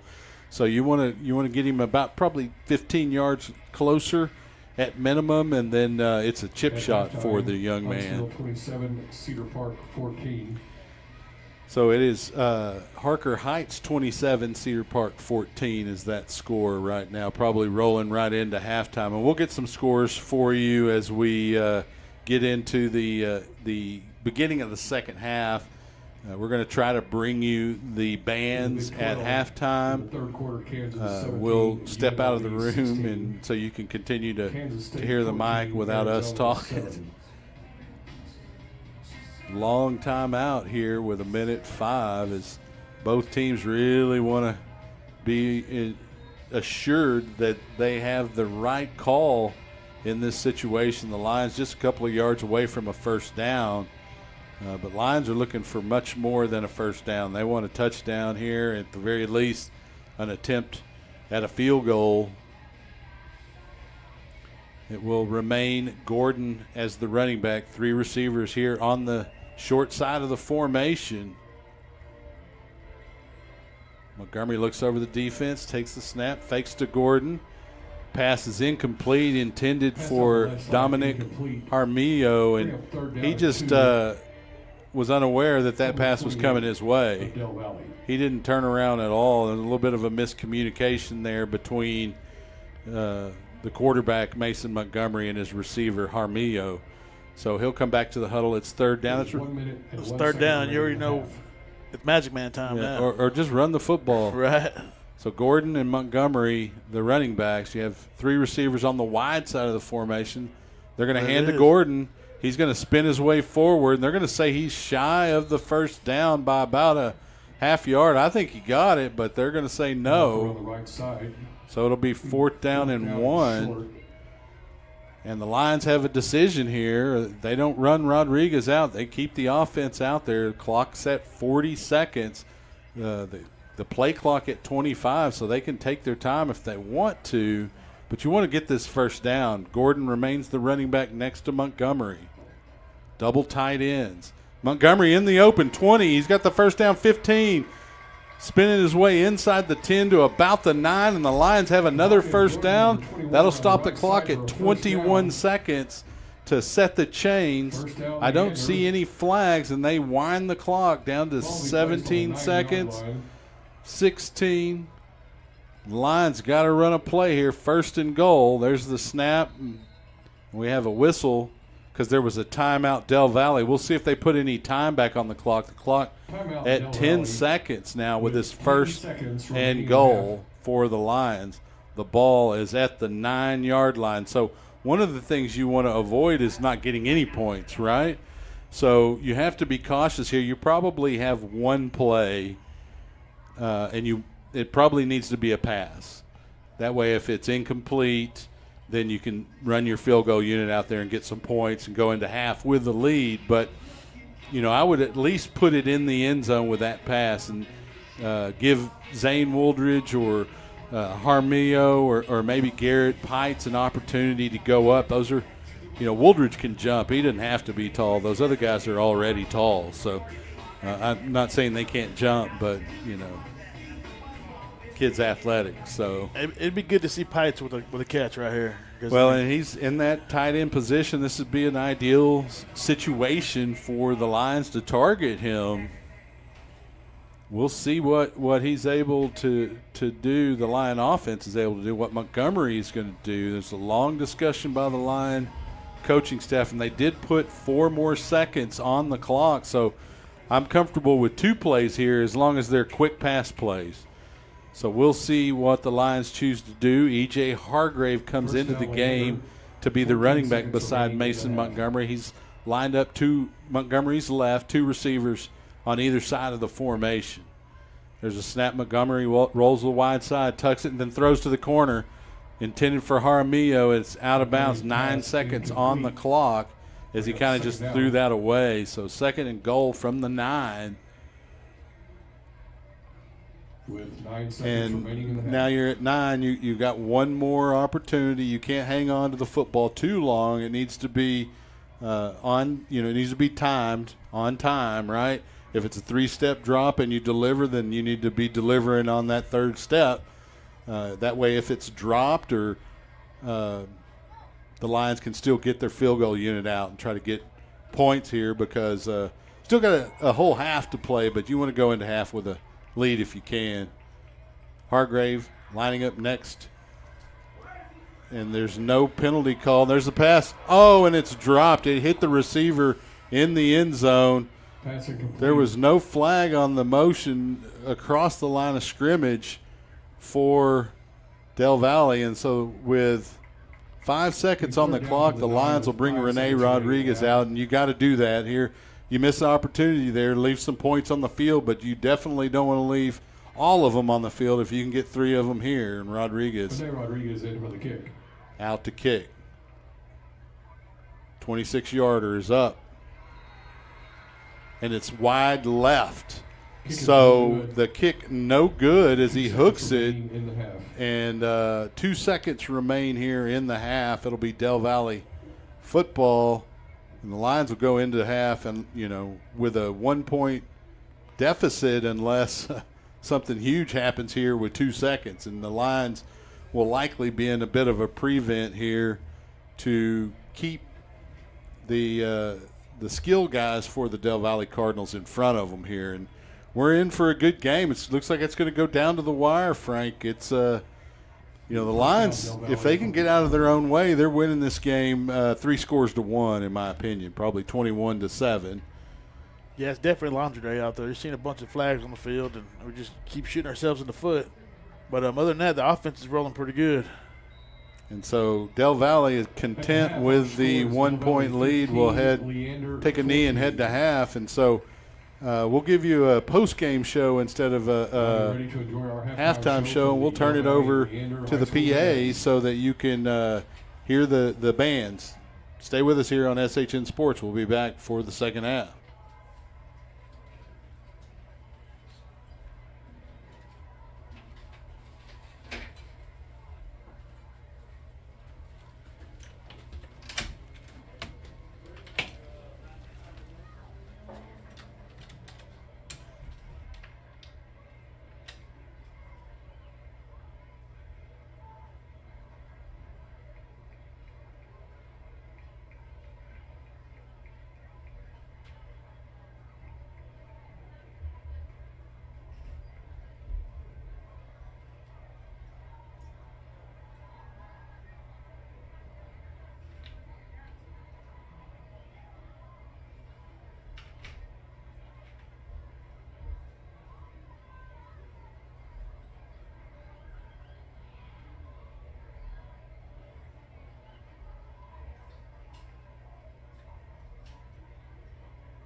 Good evening, ladies and gentlemen. At this time, please welcome to the field the nationally recognized, award-winning Del Valle High School Cardinal Bell Dance Team and the proud Cardinal Band.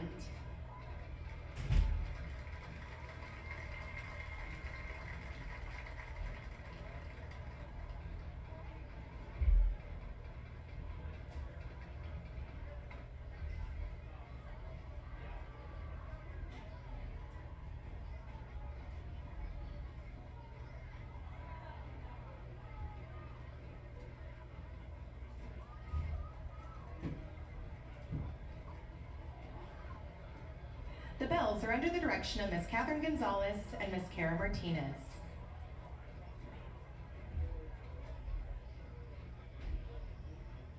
They are led onto the field tonight by Sophomore Lieutenant Shyla Carr, Sophomore Lieutenant Josephina Ramos, Junior Lieutenant Jade Tovar, Senior Lieutenant Ava Cuellar, First Lieutenant Kendall Henry, and Captain Julia Pereira. Line sergeants are Clarissa Morales, Fiorelia Salazar, and Kalila Ivy. This year's social officers are President Savannah Bazan, Vice President Adriana Banuelos, and social officers Anissa Etienne, Asia Perez, and Serena Vasquez. Belle of the Week is Nevaeh Trejo. The Teacher of the Week is Miss Murphy. And please, now sit back and enjoy as the bells perform a high kick routine to Disco Inferno.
Thank you, bells. And now, Del Valle High School is pleased to present the pride of Del Valle, the proud Cardinal Band.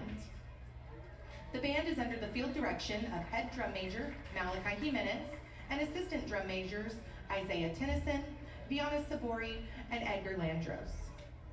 Band students of the week are Lindsay Castanel, Adele Duarte, and Destiny Rodriguez. The Leader's Choice Member of the Week is Aiden Kane. The section of the week is the percussion.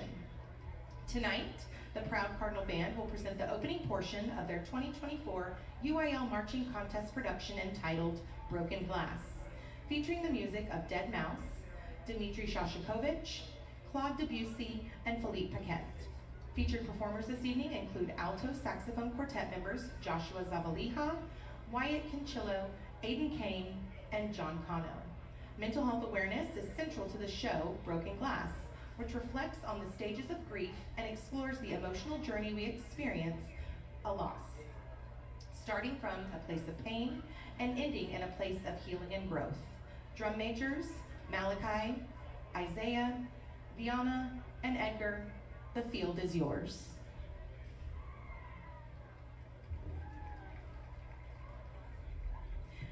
Please put your hands together for the Proud Cardinal Band.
Ladies and gentlemen, thank you for your attention.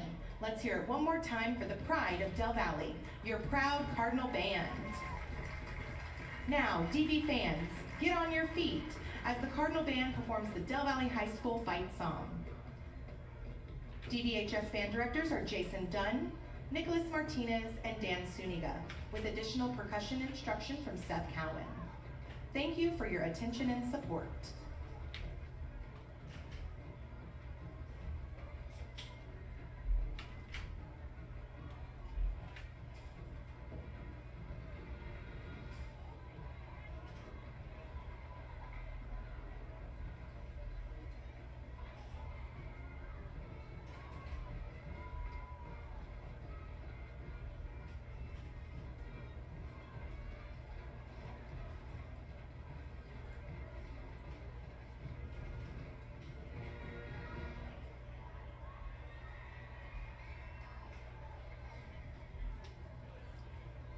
Good evening, ladies and gentlemen. Taking the field for your halftime entertainment are your Leander High School Bluebells.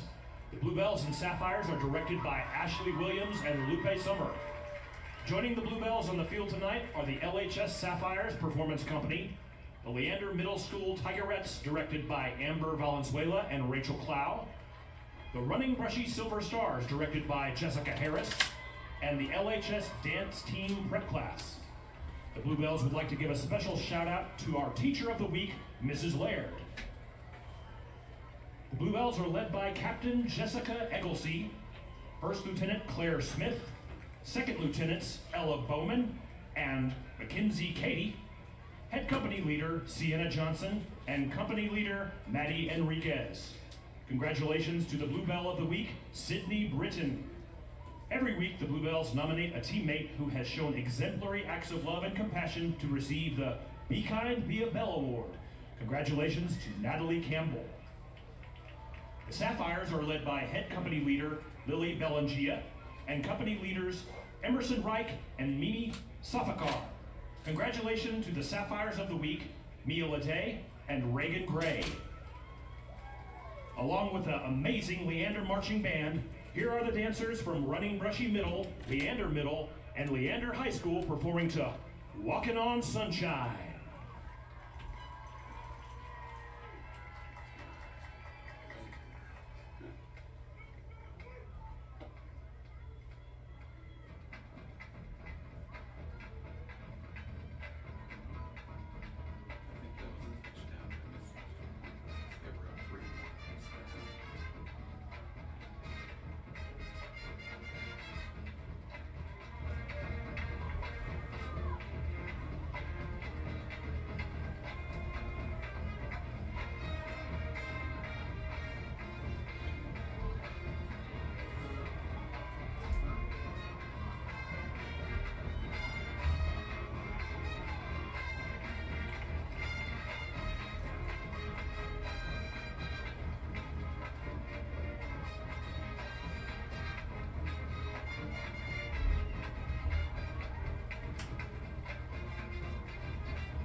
Ladies and gentlemen, let's hear it once again for the incredible Leander High School Bluebells, Sapphires, LMS Tigerettes, RBMS Silver Stars, and the LHS Dance Department. The Bluebells would like to give a heartfelt thank you to their amazing parents, the Leander High School administration, and the unconditional support of the incredible Leander High School Marching Band, led by Ryan Cerna, and the Leander High School football program, led by Coach Chris Price. Enjoy the rest of the game, and let's keep the excitement alive. Roll Pride!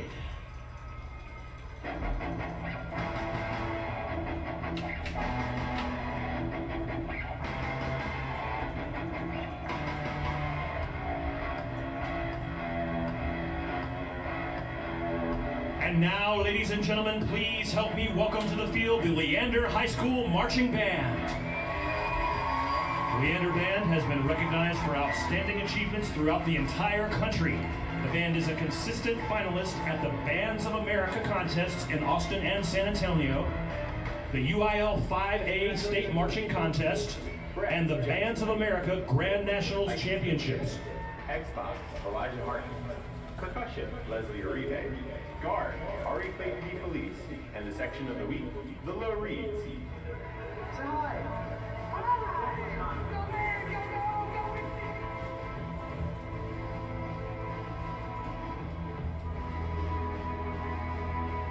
Presenting their 2023.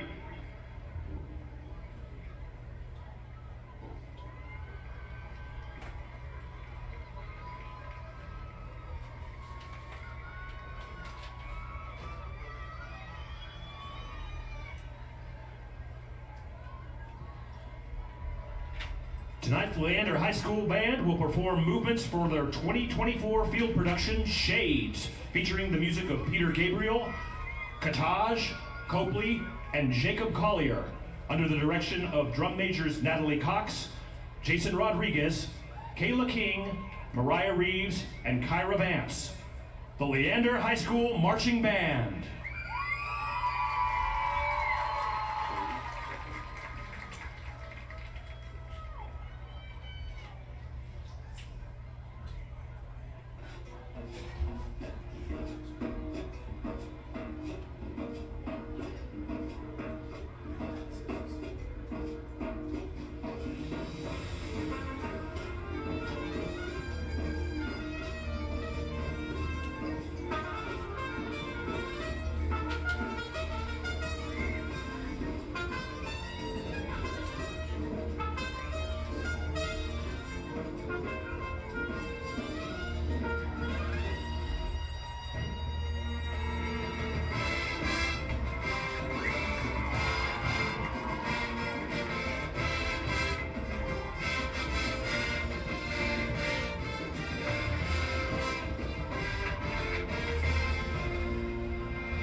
From Leander, Texas, the Leander High School Marching Band.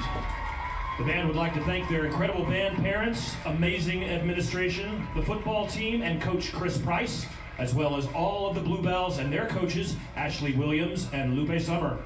The Leander Band would also like to wish the members of the Del Valley High School Band and Color Guard best of luck the rest of this season.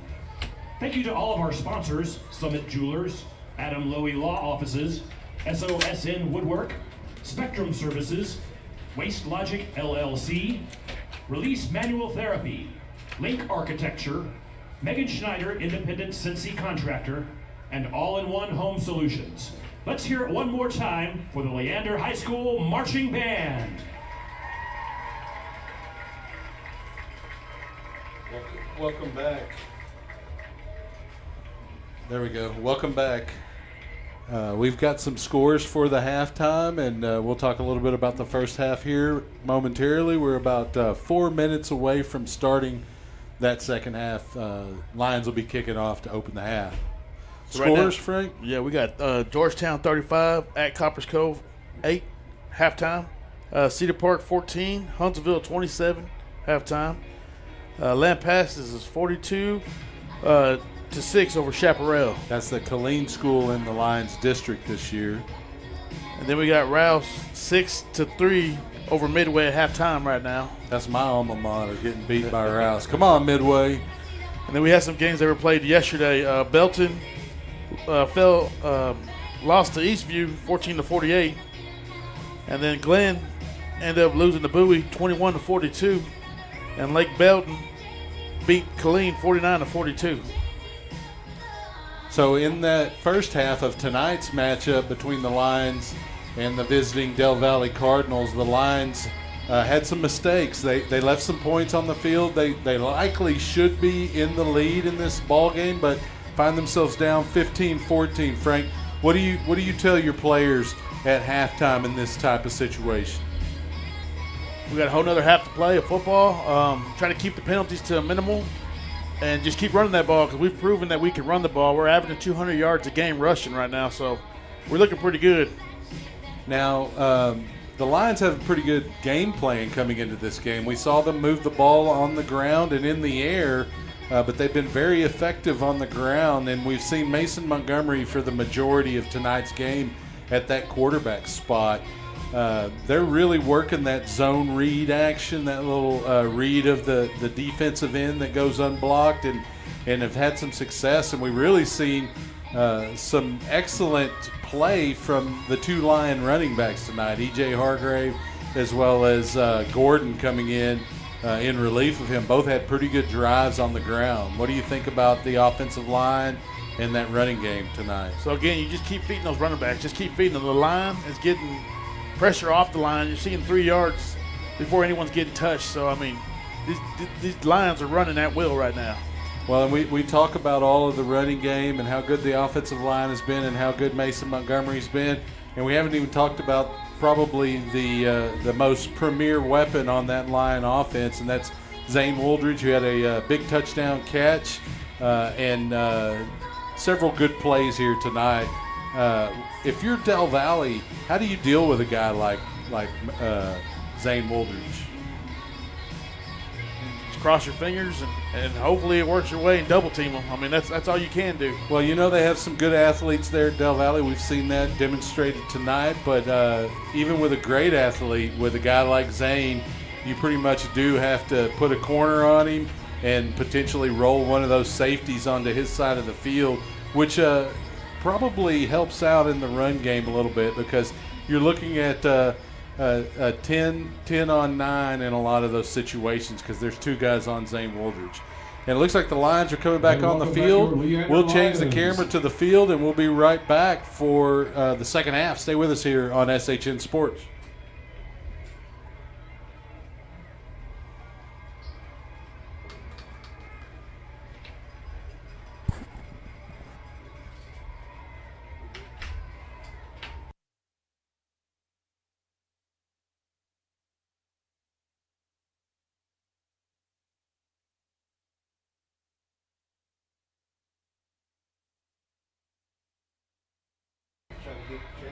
Now the Cardinals coming out onto the field for the second half. We're just seconds away from getting underway for this second period or second half, the third quarter. Lions will be kicking off, and they're huddled up near the Lions sideline. It seems like my mic is a little echoey, but not sure why that is. We'll just deal with it. Yeah, it's very important for Leander to come out here and just hit him right in the mouth. Just go ahead and get that ball back and continue to run the ball as you please and just milk that clock. Let them know who's in charge.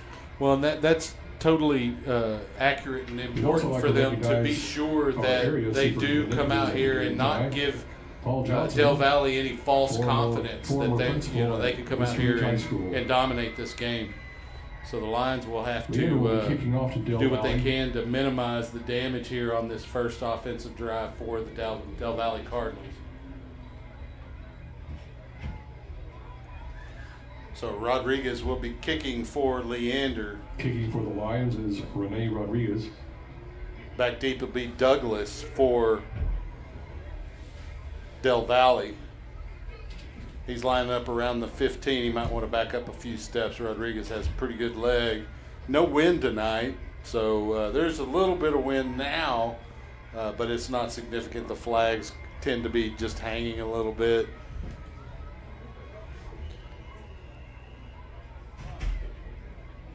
The Lions will break the huddle, get ready to kick off here. We'll get underway in the third.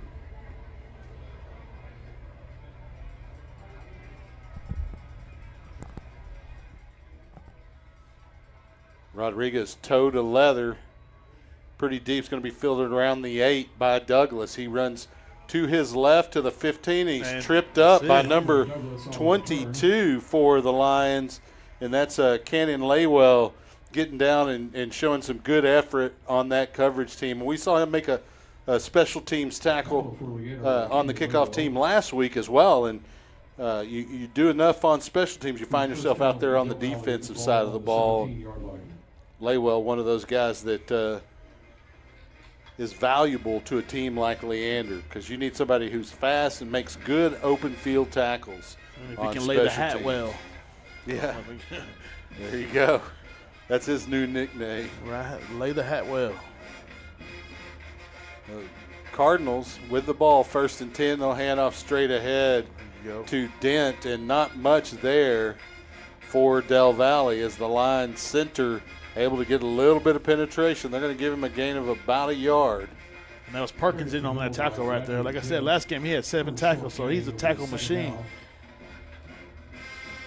Every other play you see is number 37. Del Valle. The ball marked at the 19-yard line. Dent, the running back, besides Marcantoni. They're going to fake to him. Marcantoni is going to keep to the wide side of the formation.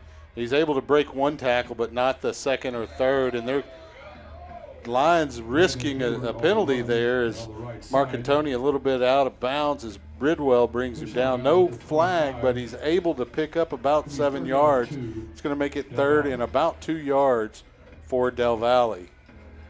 And it's a perfect opportunity to get off the field here with a 3rd down, Frank. We'll see if the Lions can get any penetration here, force a bad decision by Alex Marcantoni. And they'll bring Douglas in motion. They're going to give it to him and know where to go. Baby. And the Lions stuff it and even drop him for a yard loss. It's going to make it 4th and 3. And we'll likely see the punting unit come out based on where the ball's lined up. Although the offense has stayed out there. Very poor decision. Maybe they're going to try to draw Leander off sides. 4th down. The Lions showing good discipline there. Big 99 telling everybody good job. That's Timon Lawson. Oh, looks like they may try it anyway. And now they're going to back him up as a punt. Marcantoni with that little short pooch kick. It's going to hit at the line 45 and take a Del Valle roll to about the 40, or make that the Del Valle 45 and roll to the line check that, the Del Valle 49. And we'll take that right there. That We'll was get a it right. great defensive stance right there. Yeah, and that's exactly what we said they needed to do. Come out, get a stop. Del Valle unable to even get a first down on that series. So now the Lion offense needs to impose its will on this Del Valle defense. They got to let Del Valle know it's Friday night and we're in Leander. So that's right. It's not an easy trip here. It needs to be that way for every team that visits AC Bible. Right. Handoff goes to Gordon. He tries to get up back to the line of scrimmage, and good penetration there by the Del Valle defense as they force a loss on the play of about a yard. We'll make it 2 yards. Well, they're going to put it at midfield, so that'll make it 1 yard loss. 2nd and 11. Lions in the huddle, 20 seconds on the play clock. Montgomery and Gordon in the backfield. 3 receivers here on the short side of the formation for the Lions. They'll hand to Gordon going that direction. He'll cut up at midfield, but he's stuffed by a big number 7 for Del Valle, and that's Braden Hayward. And no gain on the play. It's going to be 3rd down and 11 now for this Lion offense. And who you call on a 3rd and long, Frank? Mr. Magic Man. You got to get him coming across the field, and you know he's got to make sure that nobody's headhunting him. But he's been very effective on those kind of slant plays or the post plays throughout this season and last year, as well as those fly routes on the sideline. Boy, you just throw it up there and give him a chance. He's in the slot here. Gordon, the running back. Montgomery looking in that direction, tucks it and decides to run. He's going to get ridden down right around midfield, so no gain. It is 4th down. There's 2 tackles. Both teams running a risk of potential penalties on the sideline. We have an injured Cardinal down with 8:14 remaining. And the Lions will probably bring out the punting unit and try to pin Del Valle a little bit deeper than they have been tonight. Yeah, that was very close. They could have been a tackle out of bounds on that one. They slung them down pretty good. Yeah, both of them probably could have been penalties. The referees just letting them play a little bit here, and I'm okay with that as long as it's both ways. But I'm not okay with hits out of bounds, and referees should at least say something that you're close to a flag with that play. Otherwise, you think you can get away with it, and you start doing that and end up costing your team in the long run. The Lion training staff out seeing to the Del Valle player, as well as some of the training staff from Del Valle High School. So now we got 4th and long, so I mean, we just go ahead and punt it, let the defense get another stop. And you want to punt it right here. That's a big boy that's on the ground. It looks like it might be Justin Davila. No, it's 34, not 74. That's the big Nebraska power eye guy. Jeremiah Robinson, lead blocker for that power eye. Getting off the field under his own power.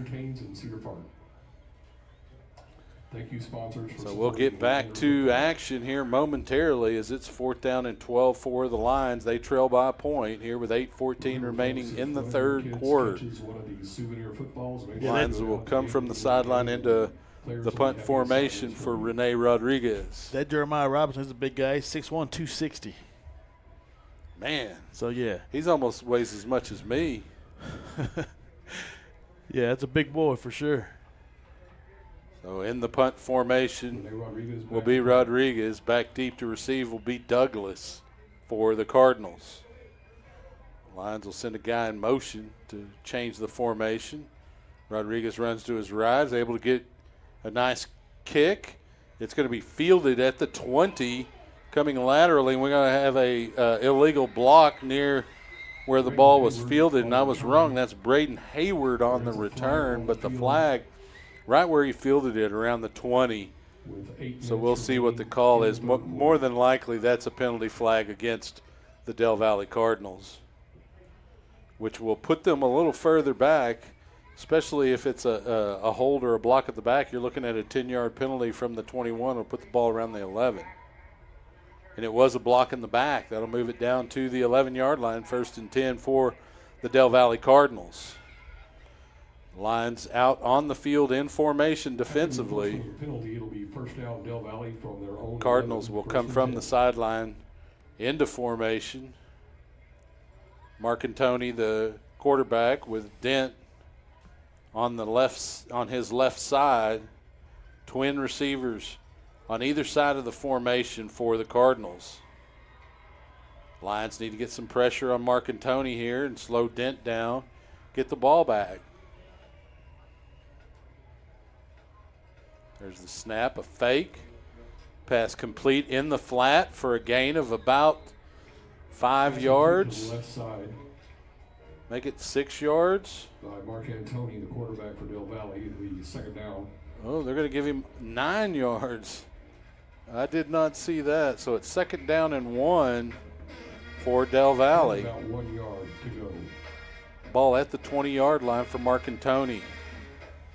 He'll fake to Dent, throw again in the flat. Same play for about the same result, except for it is a first down this time. Give him about 7 yards on that gain. There's a flag on the play. There's a flag on the play. That might change things. In Maybe that hold. area, it looks like it could be a hold. We'll see the call here momentarily.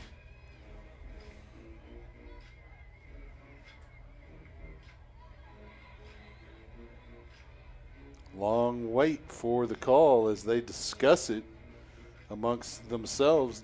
Do the crew. Whitehead walks over and is going to be assessed against the Cardinals, so it will remain 2nd down. The question is, what was the penalty? It's going to move the ball down to the 10. So they need to get to the 21, so it'll be 2nd and 21. So this is a much better down and distance situation for the Lion defense. Del Valle now finds itself behind the chains a little bit here. Well, let's try this again right here. Marcantoni with Dent in the backfield. He's looking to the wide side, then goes up the narrow sideline. It's incomplete. Nice coverage. Late flag. That was a very late flag. That's number 12, Tyree Smith, on the coverage, and I thought it was pretty good coverage. Right there. That's going to, give Del Valle a first down. Now, was that ball catchable? Well, and it's, it depends. Was it interference? Was it a hold? What was it? And more than likely. I mean, they were both going back and forth at it. I mean, I can see it. It gone both ways on that one. First down, Del Valle. So it's usually a 15-yard penalty from the line of scrimmage, so it'll be 1st and 10 from the 25-yard line for Del Valle with 7:40 remaining here in the third quarter. They hold a 1-point lead over your Lions. Marconi remains the quarterback with Dent just to his left, and they're going to hand to Dent. He's going to get wrapped up in the backfield, but there's a whistle before the ball was snapped, and there's been a lot of that here tonight. There is a flag on the play. And that is another penalty flag, would likely be assessed against Del Valle. Usually those pre-snap fouls are against the offense unless the quarterback or the defensive line has some kind of easy run at the quarterback or something. So it is a 5-yard penalty against Del Valle. It'll make it 1st and 15 from the Cardinal 20-yard line. Big Timon Lawson back out there at nose guard. First down from the 20. Well, we need him man in the middle because they're not afraid to run up the gut.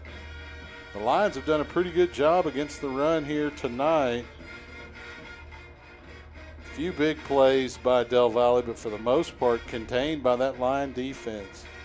Marcantoni, the quarterback, with Dent just to his left. 3 receivers here on the near side. They're going to hand to Dent. He'll cut up the middle. He's wrapped up immediately. Number 5, Calvin Kessler, along with number 44, Virgil Garcia on the stop. They're going to give him a gain of about 1.5 yards to 2 yards. We'll make it 2. It's going to be 2nd down and 13 now. Ball at the 22-yard line. Cardinals break the huddle. That was a good surge right there by the D-line. Marcantoni and Dent in the backfield, 2 receivers on either side of the formation. A fake to Dent, then throw it in the flat. Good coverage. He had a blocker on him and still made the play, and that's number 12, Tyree Smith, making up for the penalty flag that was assessed against him, which we thought was kind of unfair. And there is a flag down there. That's likely a hold because Smith was being held as he made the play on the open receiver. Great effort there that by was the a great junior. defensive play right there. He wouldn't fall for that one again. Yeah. Well, they had 2 of them in a row, so he was like, no more. Right. Try it again. It's going the other way. And it might have gone the other way if it wasn't for that blocker holding on to Tyree Smith's arm. He might have been able to grab that and go the other direction. Man, he looked like a monster on that play. Long delay. What? They're calling a late hit against Leander. Unbelievable. With that obvious hold, no call, and that's going to move the line of scrimmage to the Del Valle 33, 1st and 10 with 6:52 remaining. A little pro set look here from the Cardinals as they have 2 running backs now. It's Dent and number 20, Cannell Hodges. And they're going to hand a Dent off of left guard, and he's going to surge towards the first down. It was 1st and 2. I had the scoreboard wrong. It looks like he does pick up that first down at the 35, so it'll be 1st and 10. And there he is again, Mr. Evan Perkins with the tackle right there. Well, the Lions need all the effort they can get defensively here. And there's another whistle and a delay. This crew's had some problems here tonight trying to keep things straight. The chains are at the 18 or the 30, 33 rather, but the gain was up to the 35. So they had to reset the chain. So it's 1st and 8? No, it should be 2nd. Well, if things are really confusing. Did he get the first down on that? I don't think the chains were set right, and so they adjusted them. So it is 2nd down and 8. So they recovered. The pro set again for the Cardinals. They're going to hand to number 20, and he'll spin his way for a short gain. That's Cannell Hodges on that carry. It's going to be 3rd down and about 6.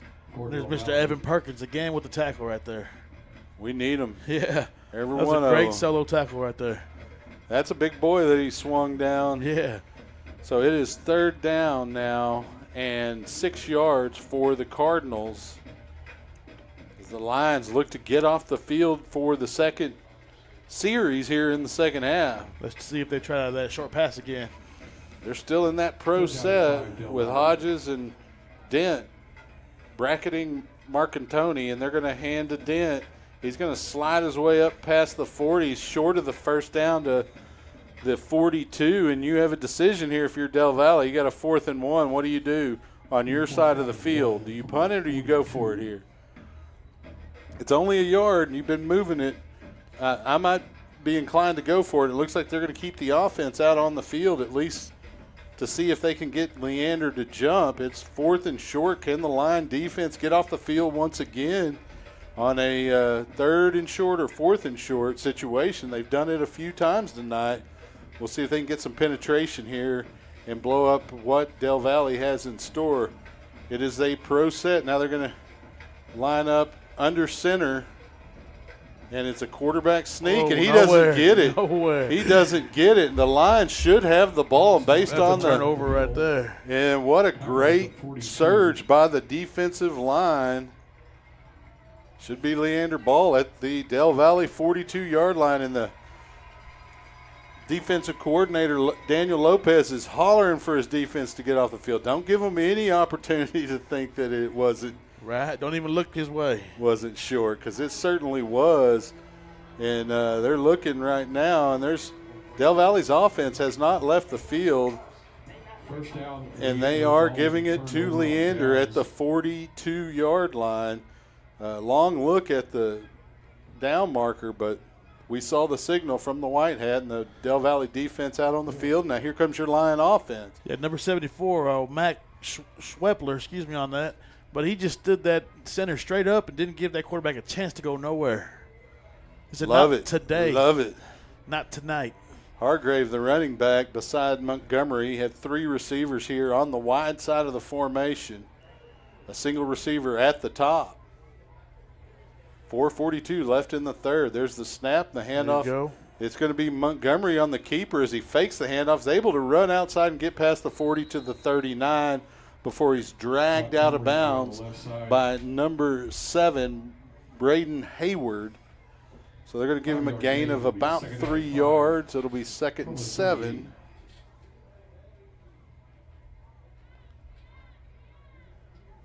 Montgomery over on the sideline getting some – oh, no, that wasn't Montgomery. That was a receiver looking over there. Montgomery takes the snap and fakes to Hargrave and runs straight ahead to the 35 where he's slung down. It'll be 3rd and about 2, maybe make it 3 yards for the Lions to get the first down. And they're quick in that huddle right now as Montgomery and Hargrave in the backfield. 3 receivers here on the near side. He's trying to gash that defense. And there's a handoff goes to Hargrave, and he's able to pick up the first and get out of bounds inside the 30 at about the 29. And that's referee's going to need to get this under control. There's a little bit of extracurriculars going on there on the sideline as Del Valle did not appreciate E.J. Hargrave picking up that first down. 1st and 10 Lions with 4:05. Ball now at the 28-yard line of Del Valle. The Lions have 4 receivers in the formation, twins on either side. The rest of the team in the huddle.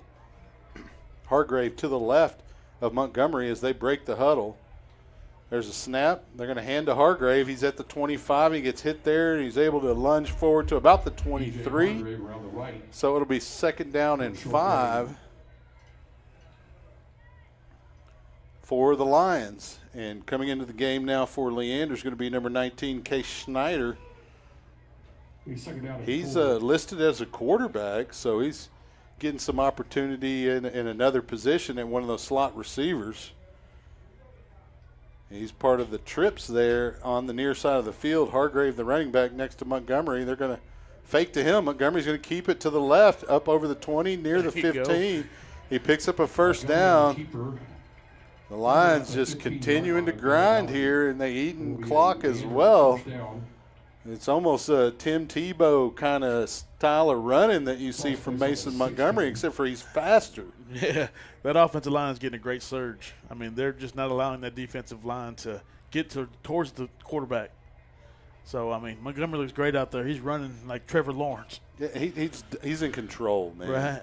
So Hargrave just to the left of Montgomery, twins on either side of the formation. Montgomery looking to the left, able to complete the pass to number 16, Dominic Jaramillo, and there is a flag down around the line of scrimmage, so there may be an offsides. Jaramillo able to pick up about 7 yards, but it may be for naught if that penalty is against Leander. Illegal man downfield is the call.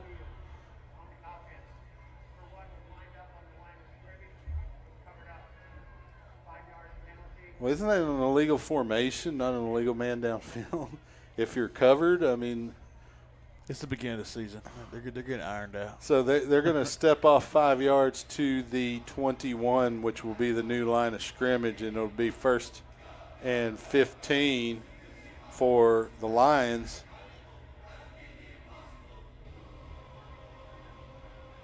I'm not sure what that new song is. It's 1st down and 15 for Leander. Hargrave to the right of Mason Montgomery, 3 receivers to the top of the formation for the Lions. There's a snap. Montgomery drops straight back. Little screen pass completed to Hargrave. He's able to break a tackle. He's at the 20, down to the 15, inside the 15 to the 14. Great effort by E.J. Hargrave. These boys are running hard today. They're earning it. They're getting some help from that offensive line, but then when they don't and there's defenders there, Hargrave's like, hey, I have to do it on my own. I'll do it on my own. He got a lot of that back. It's going to be second down and about 7, maybe 8 yards. Ball at the 14. Hargrave remains the running back. Twins either side of the formation for Montgomery. There's the snap. Handoff straight ahead to Hargrave. He's inside the 10 to the 9. He's going to be just shy of the line needed by about 2 yards. So it'll be 3rd down and 2 for Leander, and they're right back up on the line of scrimmage. Then they huddle back up. Bring up 3rd down and 2, Leander. So the receivers are out in formation. You got Twins on either side, and the linemen get a little opportunity to get the play given to them directly. Hargrave, the running back, and the handoff goes to Hargrave straight ahead, and he's stopped shy of the line needed by about 1 yard. And so it's decision time for Leander, although I think the decision is bring out Rene Rodriguez, in my opinion, and grab yourself a lead. But Leander looks like they may be doing that, and they are. They're bringing out the kicking unit. It took them a second to think about. There's about 25 seconds on the play clock, plenty of time to get your team out, lined up, and you want Rodriguez to have the confidence that his leg deserves. And that kick in the first half, I found out, was tipped at the line of scrimmage, and so that's why it was missed. Kick is up, and it looks like it's good, and the Lions have their second lead of the evening, 17-15. That's a good call by Coach Price right there. I mean, yeah, I think you got to take the points there, because I know you get pretty confident in Montgomery. He can just lay over the line and get those 2 yards real quick. But, I mean, you got to take your points when they're there, especially the way those Laundry's been laying on the field lately.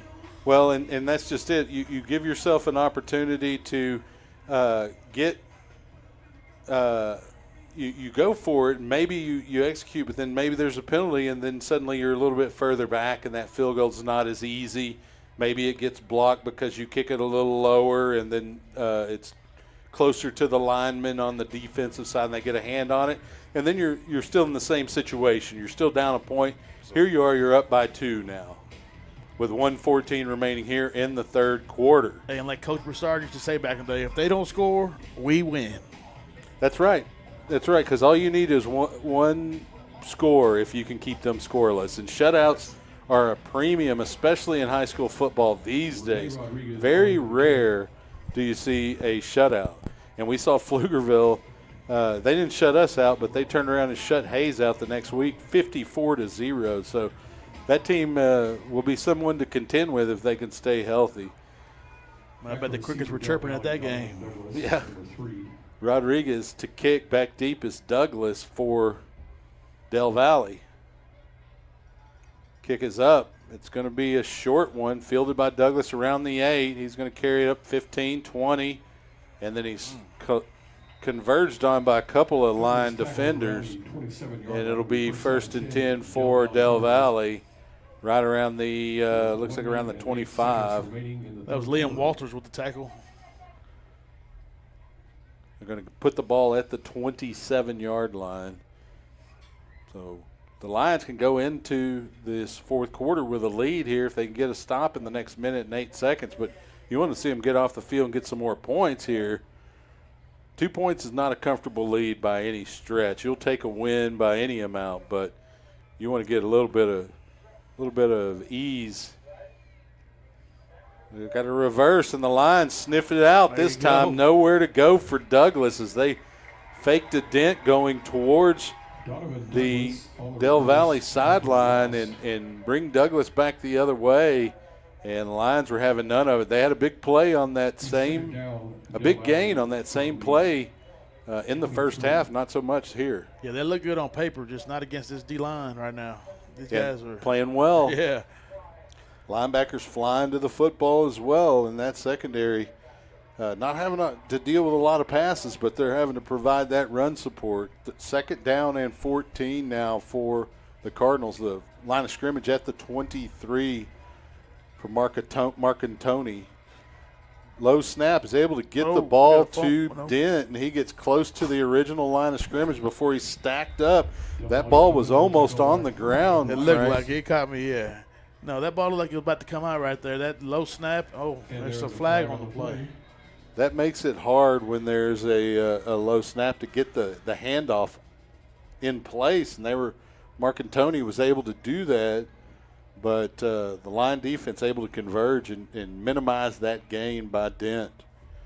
Hopefully this penalty against Del Valle, the Lions have had their share this evening, and looks like it's going to be assessed against Del Valle based on the referee's direction that he's facing. We'll see. Sometimes they'll turn around because they make a mistake.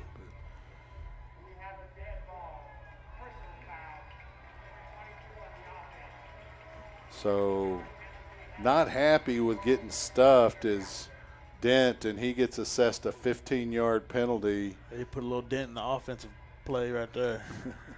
So that's going to move the ball back to the 14. They need the 27 for a first down. Third down and 24 with 5 seconds remaining in the third quarter. So at third and very long, 24 yards for a first down. We got to watch the pass. I mean, they could run it, though, but. Douglas, or check that, is number 20 now in the backfield, Hodges, and that's the end of the third quarter. So we'll head to the fourth quarter with the Lions on top. I want to shout out our sponsors for their second half recognition. We thank those sponsors for all that they do for the Lion football program. Without them, things would not go as smoothly as they have been this season. Gold sponsors, Bear Electric and Mercy Veterinary Hospital. The silver sponsors include Bill Miller's Barbecue, RDZ Roofing, and Raising Canes. The bronze sponsors include Golden Chick, Toyota of Cedar Park, Texas State Optical Cedar Park, Whitestone Fine Jewelry, Sisk Rob Incorporated, JT Reisdorf at State Farm, and the Lion Pride sponsors are A-Plus Septic Cleaning and Repairs, Grissom Insurance Group, and Black Rock Coffee. A-Plus Septic Cleaning and Repairs sounds like a messy job, Frank. Yeah. I mean, I know roofing is not an easy job by any stretch. It's hot, and I mean, there's all kinds of grime and grit on a roof, but septic cleaning and repair. Yeah, that takes a special skill to be able to deal with that. Makes for you-know-what type of day. We'll just leave that as everyone knows. Everyone's had those kind of days. Marcantoni comes out as the quarterback, and it looks like it's going to stay number 20, Hodges, on third down and 24. 3 receivers on the wide side of the formation for the Cardinals. Marcantoni looking to throw. He throws up the left side. Cut off by number 5. Great defense there by Calvin Kessler as he arrives about the same time as that football does and creates a 4th and 24. Real glad to not see a flag there. It was close. The pass was pretty much uncatchable, a little bit tall for the Hodges, the running back. And so, you know, the referee will probably not throw that flag if that pass is uncatchable. But you don't want to take that risk. But it was timed close enough that I think he was okay either way. So the punter comes out for Del Valle. It's going to be number 99, Omar Ponce. And back deep is, of course, Zane Wooldridge. Looking to get a big play here. Lions also drop back Bridwell. And the line drive punt's going to bounce out of bounds in Del Valle territory. The Lions will have a first down, but they negate any threat of Zane Wooldridge by kicking it that way. And that's probably why they brought Omar Ponce out and said, kick it towards the sideline, please, away from that guy that's really fast back there. Hey, we'll take out the 45 every time. Yeah, that's good field position. And it's actually the 44, it looks like. And so the Lions just need to get about 4.5 first downs worth of yards, and they'll be in the end zone and be able to extend this lead. If they can get 7 more points, they'll be up 9, which is a 2-possession game, in case you don't know the math. Gordon in at running back next to Montgomery. We've got 3 receivers here on the near side of the formation for Leander. Wooldridge in the slot. They hand to Gordon, and he's going to get cut down. Ball on the ground. They're saying he was down. The side judge is saying he was down. There is a loss on the play, but it did look like Gordon was down. He did lose, looks like about 6 yards. So it should be second down and 16 for the Lions at the 48-yard line.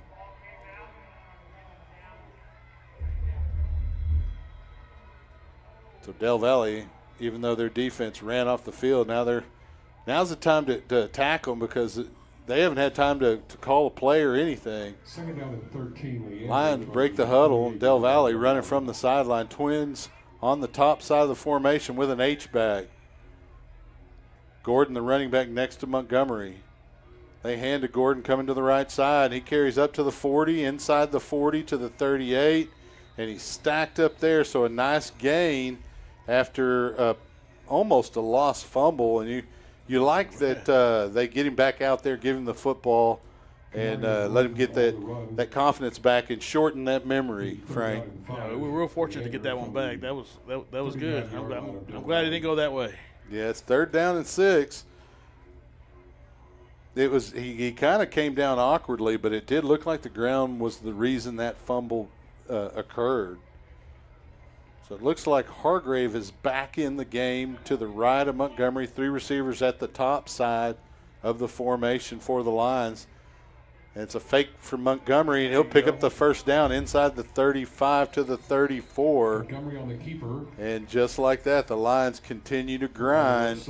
And the other benefit of this is the clock keeps ticking. There is an injured player for Del Valle. And a Lion down. As well as Leander. It looks like the Leander player is up, though. Number 43, I think, is Josh Perez for the Del Valle Cardinal. And it may be a cramp. It looks like they're working on – it's either an ankle or a cramp. But, those are the kind of things you can expect early in the season, especially on a hot day like today. The Lion faithful have stayed somewhat full here in the stadium. They usually lose some band parents at halftime, and it looks like that portion of the stadium did go home to watch the second half here on the broadcast, and we're glad they tune in. Thank you for doing that. If you're listening here on our host station, we're an affiliate of SHN Sports here. We call ourselves the Lion Nation Podcast. Kansas State 28.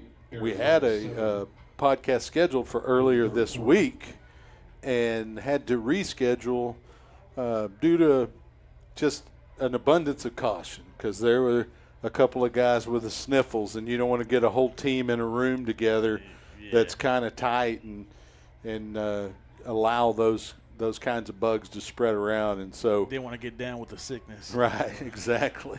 So they end up canceling, but we're going to reschedule that, and we'll have it at Walks It to you in the future, and we'll give you those dates as they become available.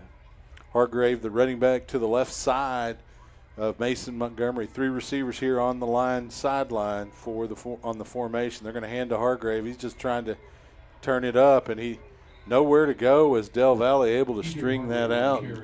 Number 40 on the final tackle for Del Valle, that's Michael Dent. There's going to be a loss of about 5 yards on the play.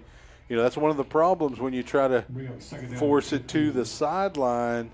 If you got to run back to get to the sideline, you're going to lose yardage. So you want to cut that up and minimize that loss, right? It's been a whole third quarter, and it's time to see Mr. Magic Man. Yeah. He's been quiet. The Lions have used him a little bit as a decoy. He did score a touchdown on that pass play. He's here by himself on the right sideline in this formation. Hargrave, the running back. We'll see if Wooldridge can get – and there's that safety coming over to provide a little bit of assistance in the coverage, and we have a whistle. And it looked like Montgomery was looking that way, and there was a little bit of bumping going on between Zane Wooldridge and the cornerback over there, number 26, Coleman Patman. There's a flag. And there is a flag. Let's see if that flag had to do with that, because it seemed like it was called right before the snap because they killed the play. They didn't let them finish the play. So more than likely it's going to be a false start against Leander. Well, the way the DB was throwing his hands up, it looked like he got a little chirpy with Zane out here when he was pressed him. Well, and it, you know, I'm not sure. Maybe it was right. They threw the flag right before the snap because of that chirpiness. Because they, you know, there's certain words that are uttered by youth that you can't utter on a football field. If a referee hears it, you're going to be penalized. And maybe it's that type of situation. We'll see the call here from the White Hat momentarily.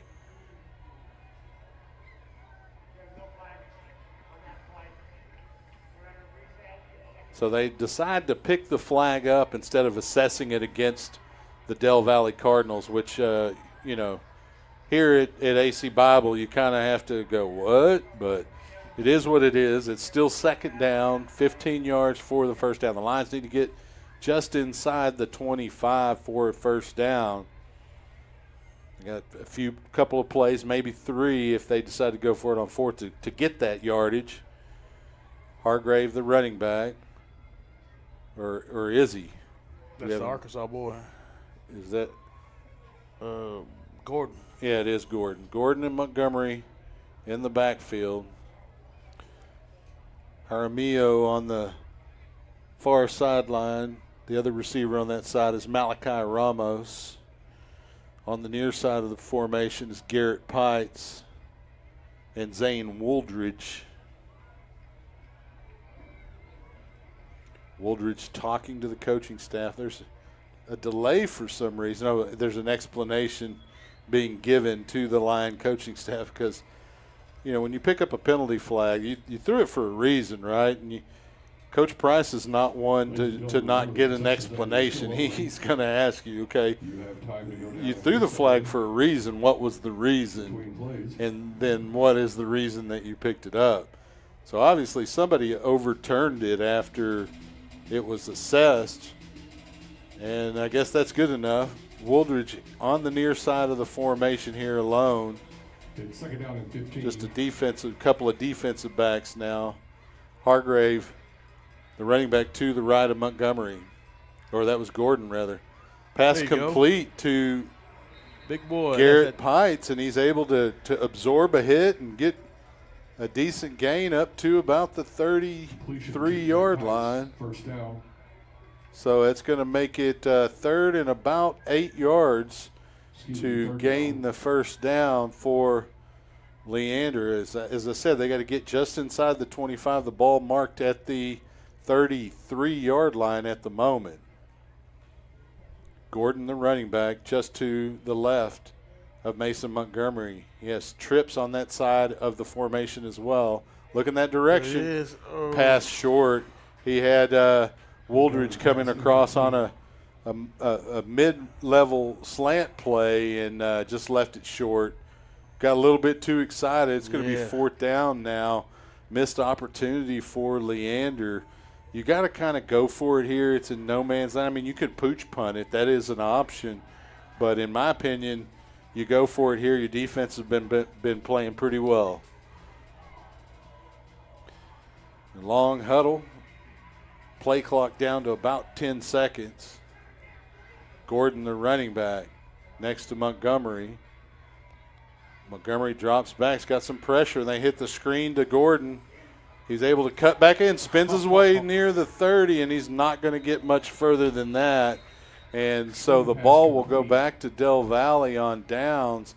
But, you know, good effort there by Gordon. Will be 1st and 10, Del Valle from the 30. You got to pick up blocks. That's the thing about a screen. You know, it's one thing to see the screen coming, but if those lead blockers don't get out there and pick up blocks, it's tough to get a significant gain out of it. So I like the play call. The execution, probably not what the coaching staff expects of this offense. So Del Valle now down 2 with 8:54, has the football on their own 30-yard line. They'll come out from the sideline in formation. Mark and Tony will have 2 running backs, and they'll be Dent and Hodges in a pro set with twins at the top of the formation. They're going to hand to Hodges going right behind Dent, and he's able to ooch his way forward close to they're going to give him the 34. So a gain of about 4 yards eventually. That's the slowest 4-yard gain ever, but it's going to be 2nd down and 6 for Del Valle. They'll bring in the play from the sideline as number 1 Kevin Meeks comes into the game with that play. The Lions need to maintain their composure right here. They know they can stop this run, so let's stop it and see if we can put one in. Marcantoni in the pro set will hand to Dent, and he's going to get tackled by Bridwell right shy of the line needed for the first down. They're going to give him the 39. It looks like he needs to get to the 40. That's real close. 39, 3rd down and 1. Big play here. Although this is probably 2-down territory. Marcantoni will take the snap and he'll hand to Hodges. No, he's in the open. 40, 30, 20, 10. No flags down. It's a touchdown Del Valle. And that is Dent able to find a hole in that front for Leander. And Del Valle takes the lead back. 21-17 with the point after pending. They're going to attempt to kick. Looks like it's going to be Hayward. Oh, that's 40. 48, that's Ramirez, Daniel Ramirez. Ramirez able to boot it through, and the score now 22-17. Lions down 5. 37 seconds remaining in the game. Our score is Del Valle 22, Leander 17. The Lions will have they got plenty of time here to get down the field and score, but that is a big play by the Del Valle offense to give them a lead here in the 4th quarter. You go into the 4th quarter with a lead, you don't want to give it up at all. And the Lions, unfortunately, just gave it up on a long run by number 22, Bradley Dent. Yeah, defense is doing real good. That they just that one that got away. He just couldn't get a hand on him. Yeah. He found that little window of opportunity, and he was gone. Well, and running backs are generally fast guys. It's rare there's a slow one, right? Yeah. But you know, some of these schools like Del Valle and Leander and Georgetown, you know, their athletes at those skill positions are special fast, and we saw it there by Dent. So the Lions are going to have to get the ball to Wooldridge, you know, continue to feed Hargrave and Gordon, and Montgomery will probably have to do some things with his own legs to help the Lions get down the field and hopefully get the points needed to win this game. E.J. Hargrave and Zane Wooldridge.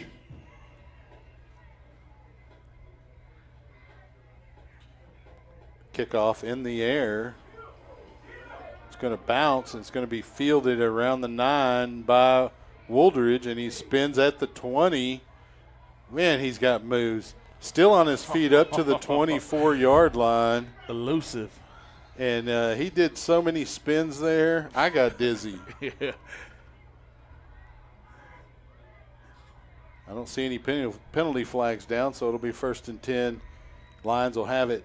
Looks like the 25-yard line. There's just some strange activity with the boxes over there. Is there a flag? Because I didn't see a penalty, but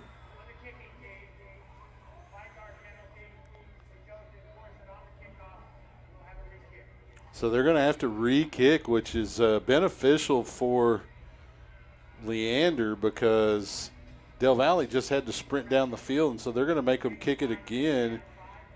It looks like they were supposed to assess a 5-yard penalty, and they did not. So are they going to just assess it after the kick? Okay, it looks like that's what they're doing. You know, if I had an option as a coach, I'd make them kick it again to give Wooldridge an opportunity. But you also don't want to leave a bunch of time on the clock if you go down and get a score here to take the lead. You want Del Valle to have time to worry about as well.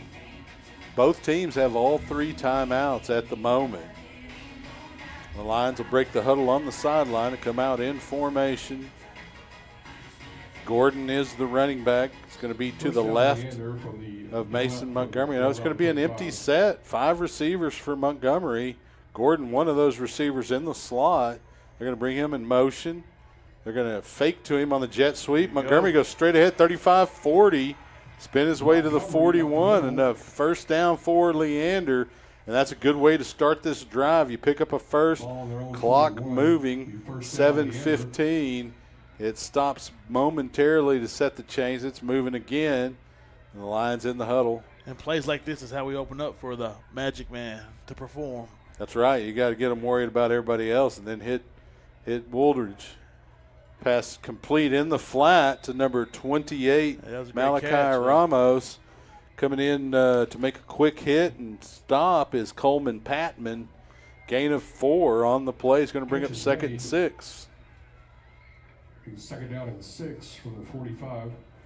Lions on the line of scrimmage. Gordon, the running back. A fake to him, and Montgomery keeps running to the right. He's going to get up to midfield, and Patman meets him there about midfield and stops him just shy of the line needed for the first down. It's 3rd and 1. The Lions don't even need to get to the 49. They have the ball on the 50. They need to get to about the 49 and a quarter line. We'll see what they do here. Snap, handoff to Gordon. Nope, Montgomery keeps it going the other way. He fooled me. He's able to pick up the first down to about the 47, taking it on the wide side of the field. And he's good for it. I mean, he's good for 1 or 2. I mean, he definitely got that one with ease. He doesn't go backwards very much, No. That's for sure. He's not scared of contact either. That forward lean. Well, that's usually what causes you to go backwards, right? Yeah. Get the tiptoeing the other way. Some guys just love contact, and you can tell that Montgomery, if he doesn't love it, he definitely doesn't mind it. Right. 1st and 10. There's a snap, and the handoff to Hargrave. Hargrave bounces it outside. He got up to about the 45 and then tried to bounce it outside. He's going to end up getting backed up to the original line of scrimmage. Maybe they're going to give him a yard. It's 2nd down. I'm going to give him a yard on the scoreboard. 2nd and 9 for Leander. Ball at the 47. I think that was a poor spot. I know forward progress isn't really a thing in high school football, but you go forward. That's the line you should get, in my opinion. Montgomery down the seam, able to complete it for a first down to about the 35. They're going to give him the – where's the spot? He caught it way back at the 35. Is that a first? They're going to say he's shy by about a yard. Unbelievable on that spot. 4:46 on the clock here. Lions need a touchdown. Hargrave, the running back, next to Montgomery, 3rd and short. Twins on either side of the formation. Montgomery's going to keep it. He bounces it outside. He's going to pick up the first. And he's going to have it right around the 37. That's enough for a first down. He got driven backwards, but first down, Leander. I mean, again, you know Montgomery's good for it. Yeah, 4:24 on the clock. The Lions will now have a 1st and 10 at the 37 of the Cardinals, trailing by 5 points. From the Del Valle 37. No room for error for the Leander offense. You know, you can't really put yourself behind the chains. You can't get any offensive interference calls. Don't hold. Handoff goes straight ahead to Hargrave. He picks his way forward inside the 35 to the 34. It is 2nd down. Cardinal comes out with a football, and it looks like it is going over to Del Valle. I didn't see a turnover, but it does appear that that's the signal, and that hurts Leander big time with just 4 minutes remaining in the game. The defense is going to have to get a stop. They do have all 3 timeouts, But that was the mistake I was saying that you cannot have. Del Valle on the Down recovery. 5 in the fourth First down, quarter, Del and the Valle. Lions unfortunately 36. cough it up. Yeah, Hargrave just coughed that one up. He got hit, was made at the line, or had a little past the line, and the ball went the other way.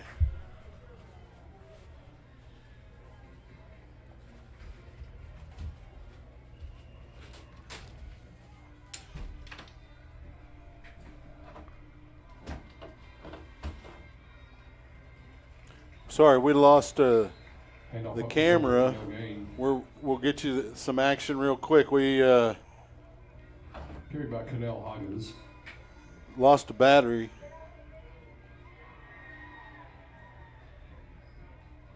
Be second down and 10.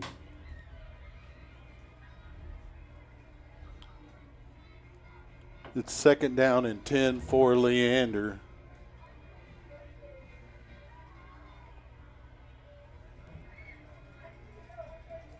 We'll bring you the audio while we try to repair what's going on. Handoff by, it's going to go to Dent, and he's in the open again as he cuts back across. He's at the 20, 10, 5, and their Lions trip him up around the 12-yard line as we get our camera back. Bradley Dent. But it is first and goal, or first and 10 from the 10 as Lions unable to get a stop there. We apologize for that. And that was a good shoelace tackle by Tyree Smith right there. Without that, that would have been 6. So give us an opportunity to get a stop right here. Yeah, 3 minutes, 5 seconds remaining. There's 3 timeouts for Leander. Looks like the running back was out of bounds at the point that he was tackled because they have not started the game clock. Long huddle by Del Valle. Lions need a turnover, but they definitely need to stop the progress of the Cardinal offense. And it's Hodges, and he's in for the score. And it looks like Del Valle will have a 28-17 lead with 2:47 remaining, and that puts it a little bit out of reach. They're 9 points down now, and that 2-point conversion to open the game for Del Valle looms large in their benefit, and it hurts the Lions. But, we've seen an onside attempt already by Leander, but you got to get a touchdown first to have the opportunity to kick it off. Number 45 comes in to kick the extra point for the Cardinals. That's Brian Flores. They're short a guy, and they bring him in late.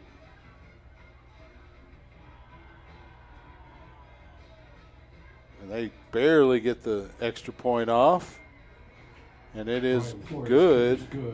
Now 29-17. So the Lions down by 12 points.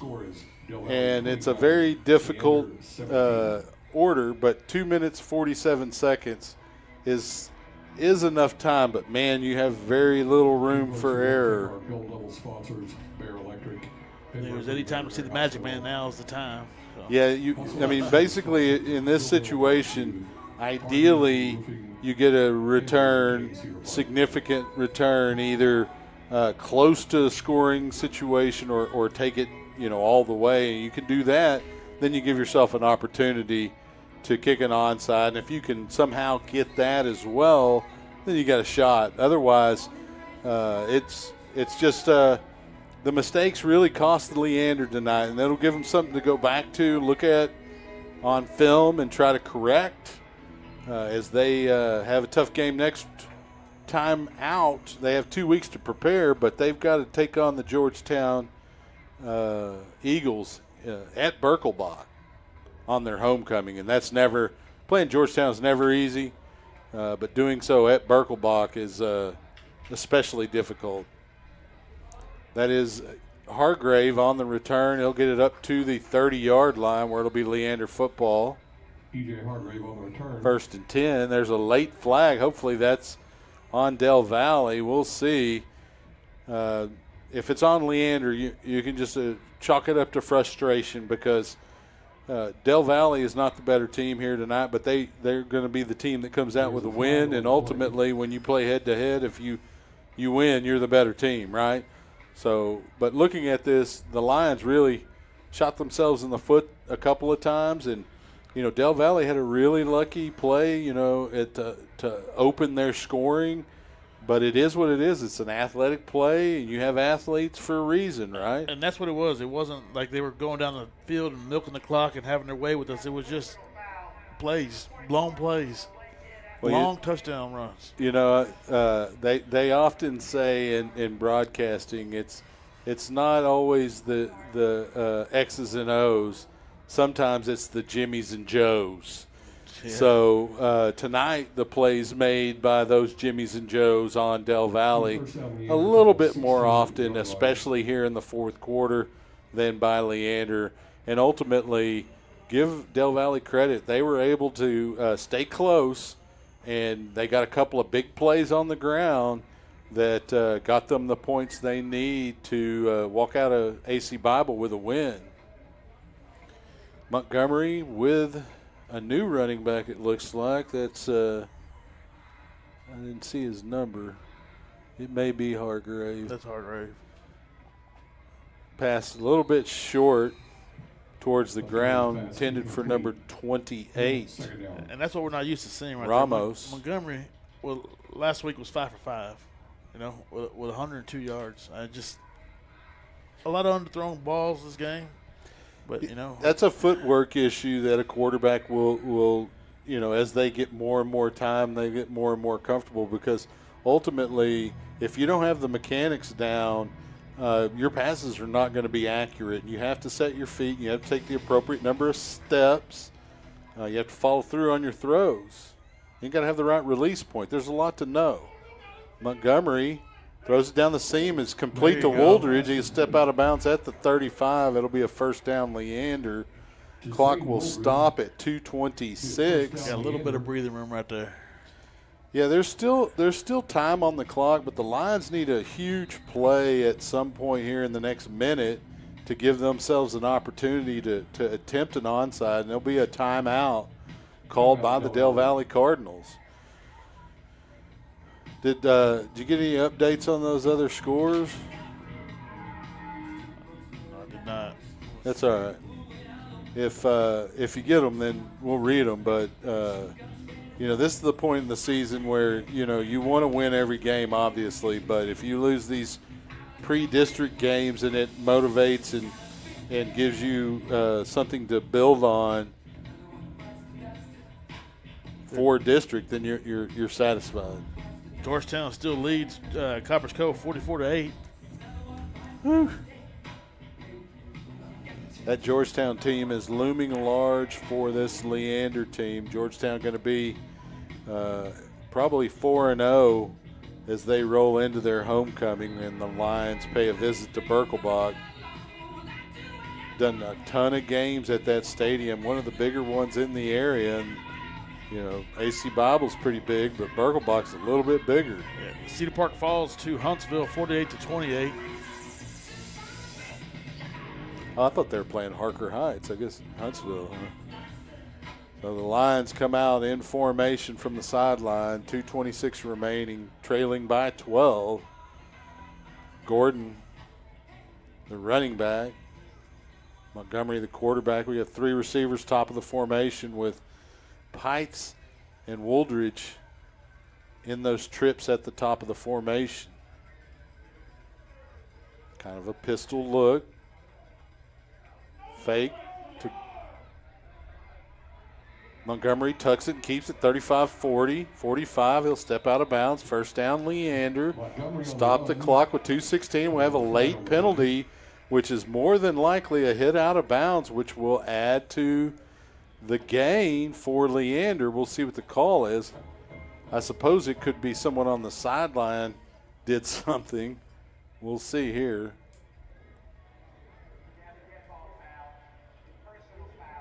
It will be assessed against Del Valle. That'll add 15 yards on the end of the gain by Montgomery to the 36-yard line of Del Valle. Still over 2 minutes left. The Lions haven't burned a lot of clock here, and they're already somewhat deep into Del Valle territory. Gordon, the running back. Twins on either side of the formation. Montgomery looks to the right. Is able to complete it. We have a whistle before the snap.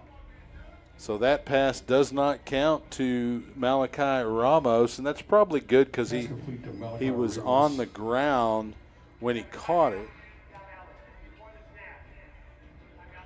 So Del Valle had called a timeout before the ball was snapped. So that should move the clock back to 2:16.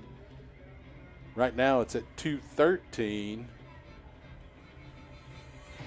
We'll see if they do that. Sometimes they neglect to do that. There are officials in the announcer's booth that are running the scoreboard clocks, but they will not change it unless the white hat instructs them to. I've seen them ask by texting the white hat, but he doesn't always respond. I mean, I rarely look at my phone during a broadcast, so, and it is frustrating to people who want to get in touch with me, but it is what it is. Maybe he's got an Apple Watch or something. You know, with technology these days, he can look at his watch, throw 3 seconds back on the clock. 2:13 remaining. The Lions trailing by 12. 1st and 10. And they're not adding any more time to the clock. Gordon to the right of Montgomery. They'll bring Wooldridge in motion. Fake to Gordon. Pass over the middle. Intended for Pites. Falls incomplete. A little bit behind him. There were a couple of defenders there. Pass wasn't necessarily telegraphed, but it didn't look like Montgomery was intending on going anywhere other than Garrett Pites. Just passed a little bit behind him. Would have been a crazy catch if he was able to reach back like that. A little stretch of Armstrong action. It's now 2nd down and 10 at the 36 for Leander. And we've seen the Lions in the past do this. Vista Ridge, they came back in about 2 minutes, 2 scores down to win. They were able to get the onside and do that, and that is complete to Ramos. He'll step out of bounds around the 30. Montgomery to Malachi Ramos. We're going to give him the 29, so that'll make it 3rd down and about 4. Make it 3. Ball will be placed at the Del Valle 29. Lions need to get down to the 26. 3rd down and 3 with just over 2 minutes remaining in the game. 4 receivers, 2 on either side of the formation for Montgomery. He'll snap and hand straight ahead to Gordon. He'll pick up the 1st down inside the 20. That'll stop the clock briefly to set the chains. We are now under 2 minutes at 1:56. And they start to wind the clock now. It's crazy because they say they don't start the clock until they set the chains, but they always wind it before the chains are set. Montgomery looking to throw.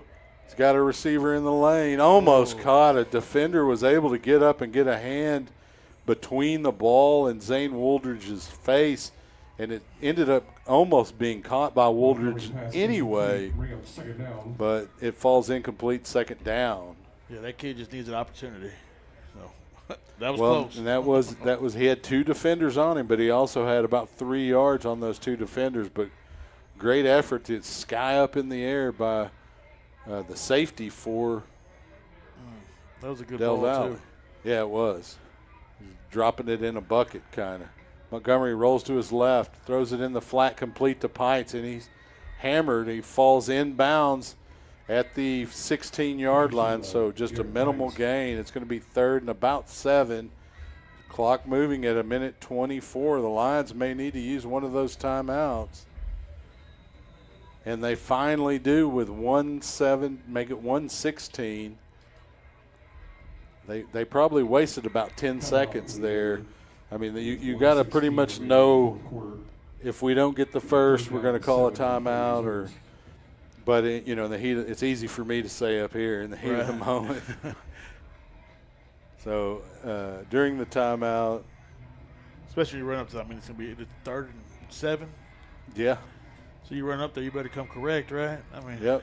Well, and you got 2 plays to execute. You're not really that worried about the first down, but you might need to be worried about it if you don't get this pass a completion here on 3rd down. So we'll see. The Lions, if I'm Leander, I'm throwing it into the end zone, more than likely to Wooldridge, but there are a couple other guys that can get up, or they're also big guys like Jaramillo and Aiden Passy, and then of course we got number 11 Garrett Pikes is also kind of tall. So I'd be looking at one of those guys in the end zone and see, at the very least, maybe you'll get an interference call. Yeah, that'd be nice right there, but we just got to not turn the ball over right here. And so it's 3rd down and 7. The running back is going to be number 21, Camarion Gordon. 3rd down and 7. To the right of Mason Montgomery. You have 3 receivers here on the wide side of the formation. Wooldridge in the middle of those 3. Fake and run up by Montgomery. He's at the 15. He's running for the first. He's going to step out of bounds about a yard shy of the line needed. He looked like he had it to me, but that referee said he's about a yard shy. Lions need to get just inside the 10-yard line, and they're marking it at the 11. 4th down and 1. Big play. I mean, obviously, you don't get this, the game is over. Del Valle comes out in victory formation, takes a couple of knees, and you're in the film room tomorrow. You want to try to at least give yourself an opportunity here by getting the first down. It's going to be kept by Montgomery, and he's able to lunge close to it. He leans forward. Let's see. Looks like he may have it. It's a long. They stop the clock, and they're going to say that he's stopped shy as the line offense comes off the field. The defense comes back on, and that's the ball game, Frank. It's unfortunate because it is the kind of game that the Lions certainly could have won. You kind of go back to the drawing board a little bit. You saw some good things tonight, but we also saw some mistakes that in the long run really cost the Lions. And 2 long runs in the 4th quarter. Give credit to number 22, Bradley Dent, as he – and Hodges as well. He had 2 touchdowns himself. He carried the ball all game long. And the Lion defense just got a little bit tired late and end up dropping this game 29-17. They'll hand off to the running back straight ahead. It'll be a gain of about 6. On the carry. Clock under a minute now. 2nd down.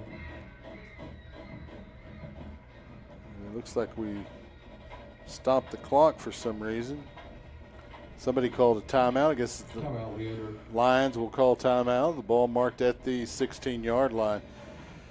Lions have one more timeout left. You want to try to be grabbing at the football. That's what you're instructing your kids right now is you're not just tackling the ball carrier at this point. You're tackling the football as well. So any grab you have on the ball carrier, you want to be ripping that football out of there if you can. We've seen a couple of turnovers in the first half by Del Valle, and the Lions unfortunately had a couple of those as well tonight.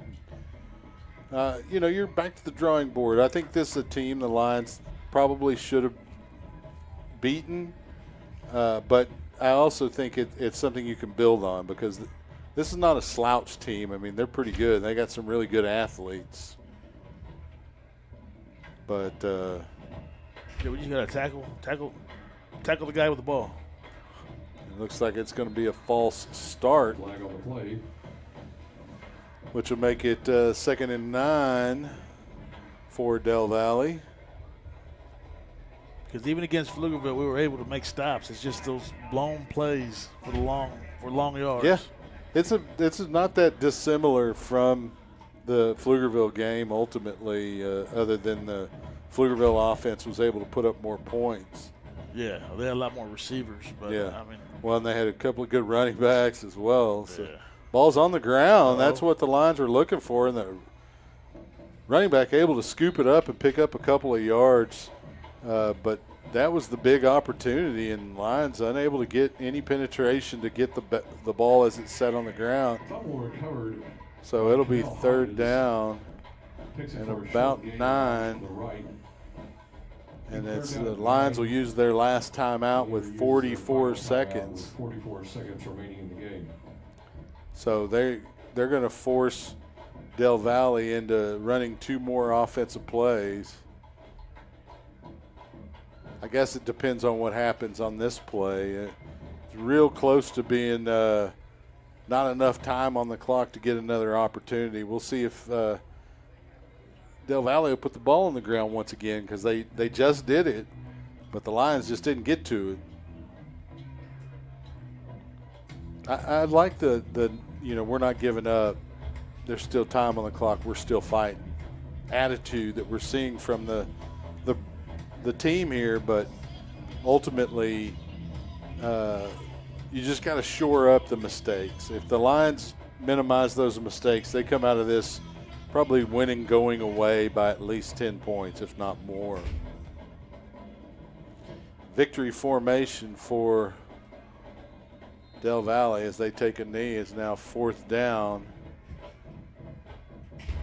And the clocks look like they're aligned. There might be 1 second left between the play clock and the game clock. In fact, it looks like the Lions may get one play. Oh, wait, it's 4th down. They can still run a play. And all they're going to have to burn off is 1 second. I mean, it's not even a second. It's like a half a second. And it doesn't look like the referees are going to force them. And they are coming out to run a play on 4th down and 9.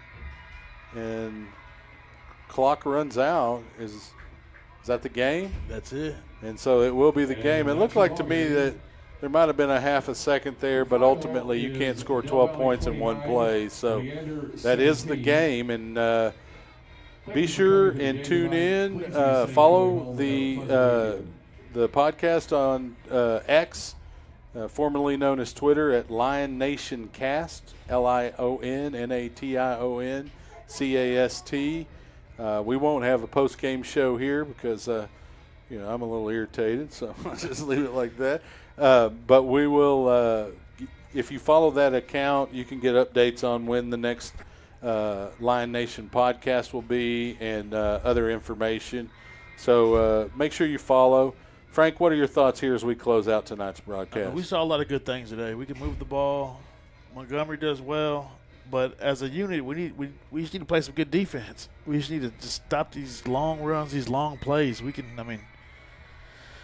It's just frustrating. Like there was some series where the defense played great, and then there were some series where there were big plays. And, ultimately you got to give credit to Del Valle as much as I don't want to. Right. They came and they did what they needed to do to win tonight. And, they come out with a victory. And so, again, the Lions have a bye week this weekend, and then they'll be heading to Birkelbach to take on the Georgetown Eagles, who are an early favorite for the district championship. So make sure you tune in for that if you can't come out to Birkelbach. For Frank Rodriguez, Ryan Casimir, I want to wish you a good night. And Juan, if you're still listening, we'll see you next time. Good night, everyone.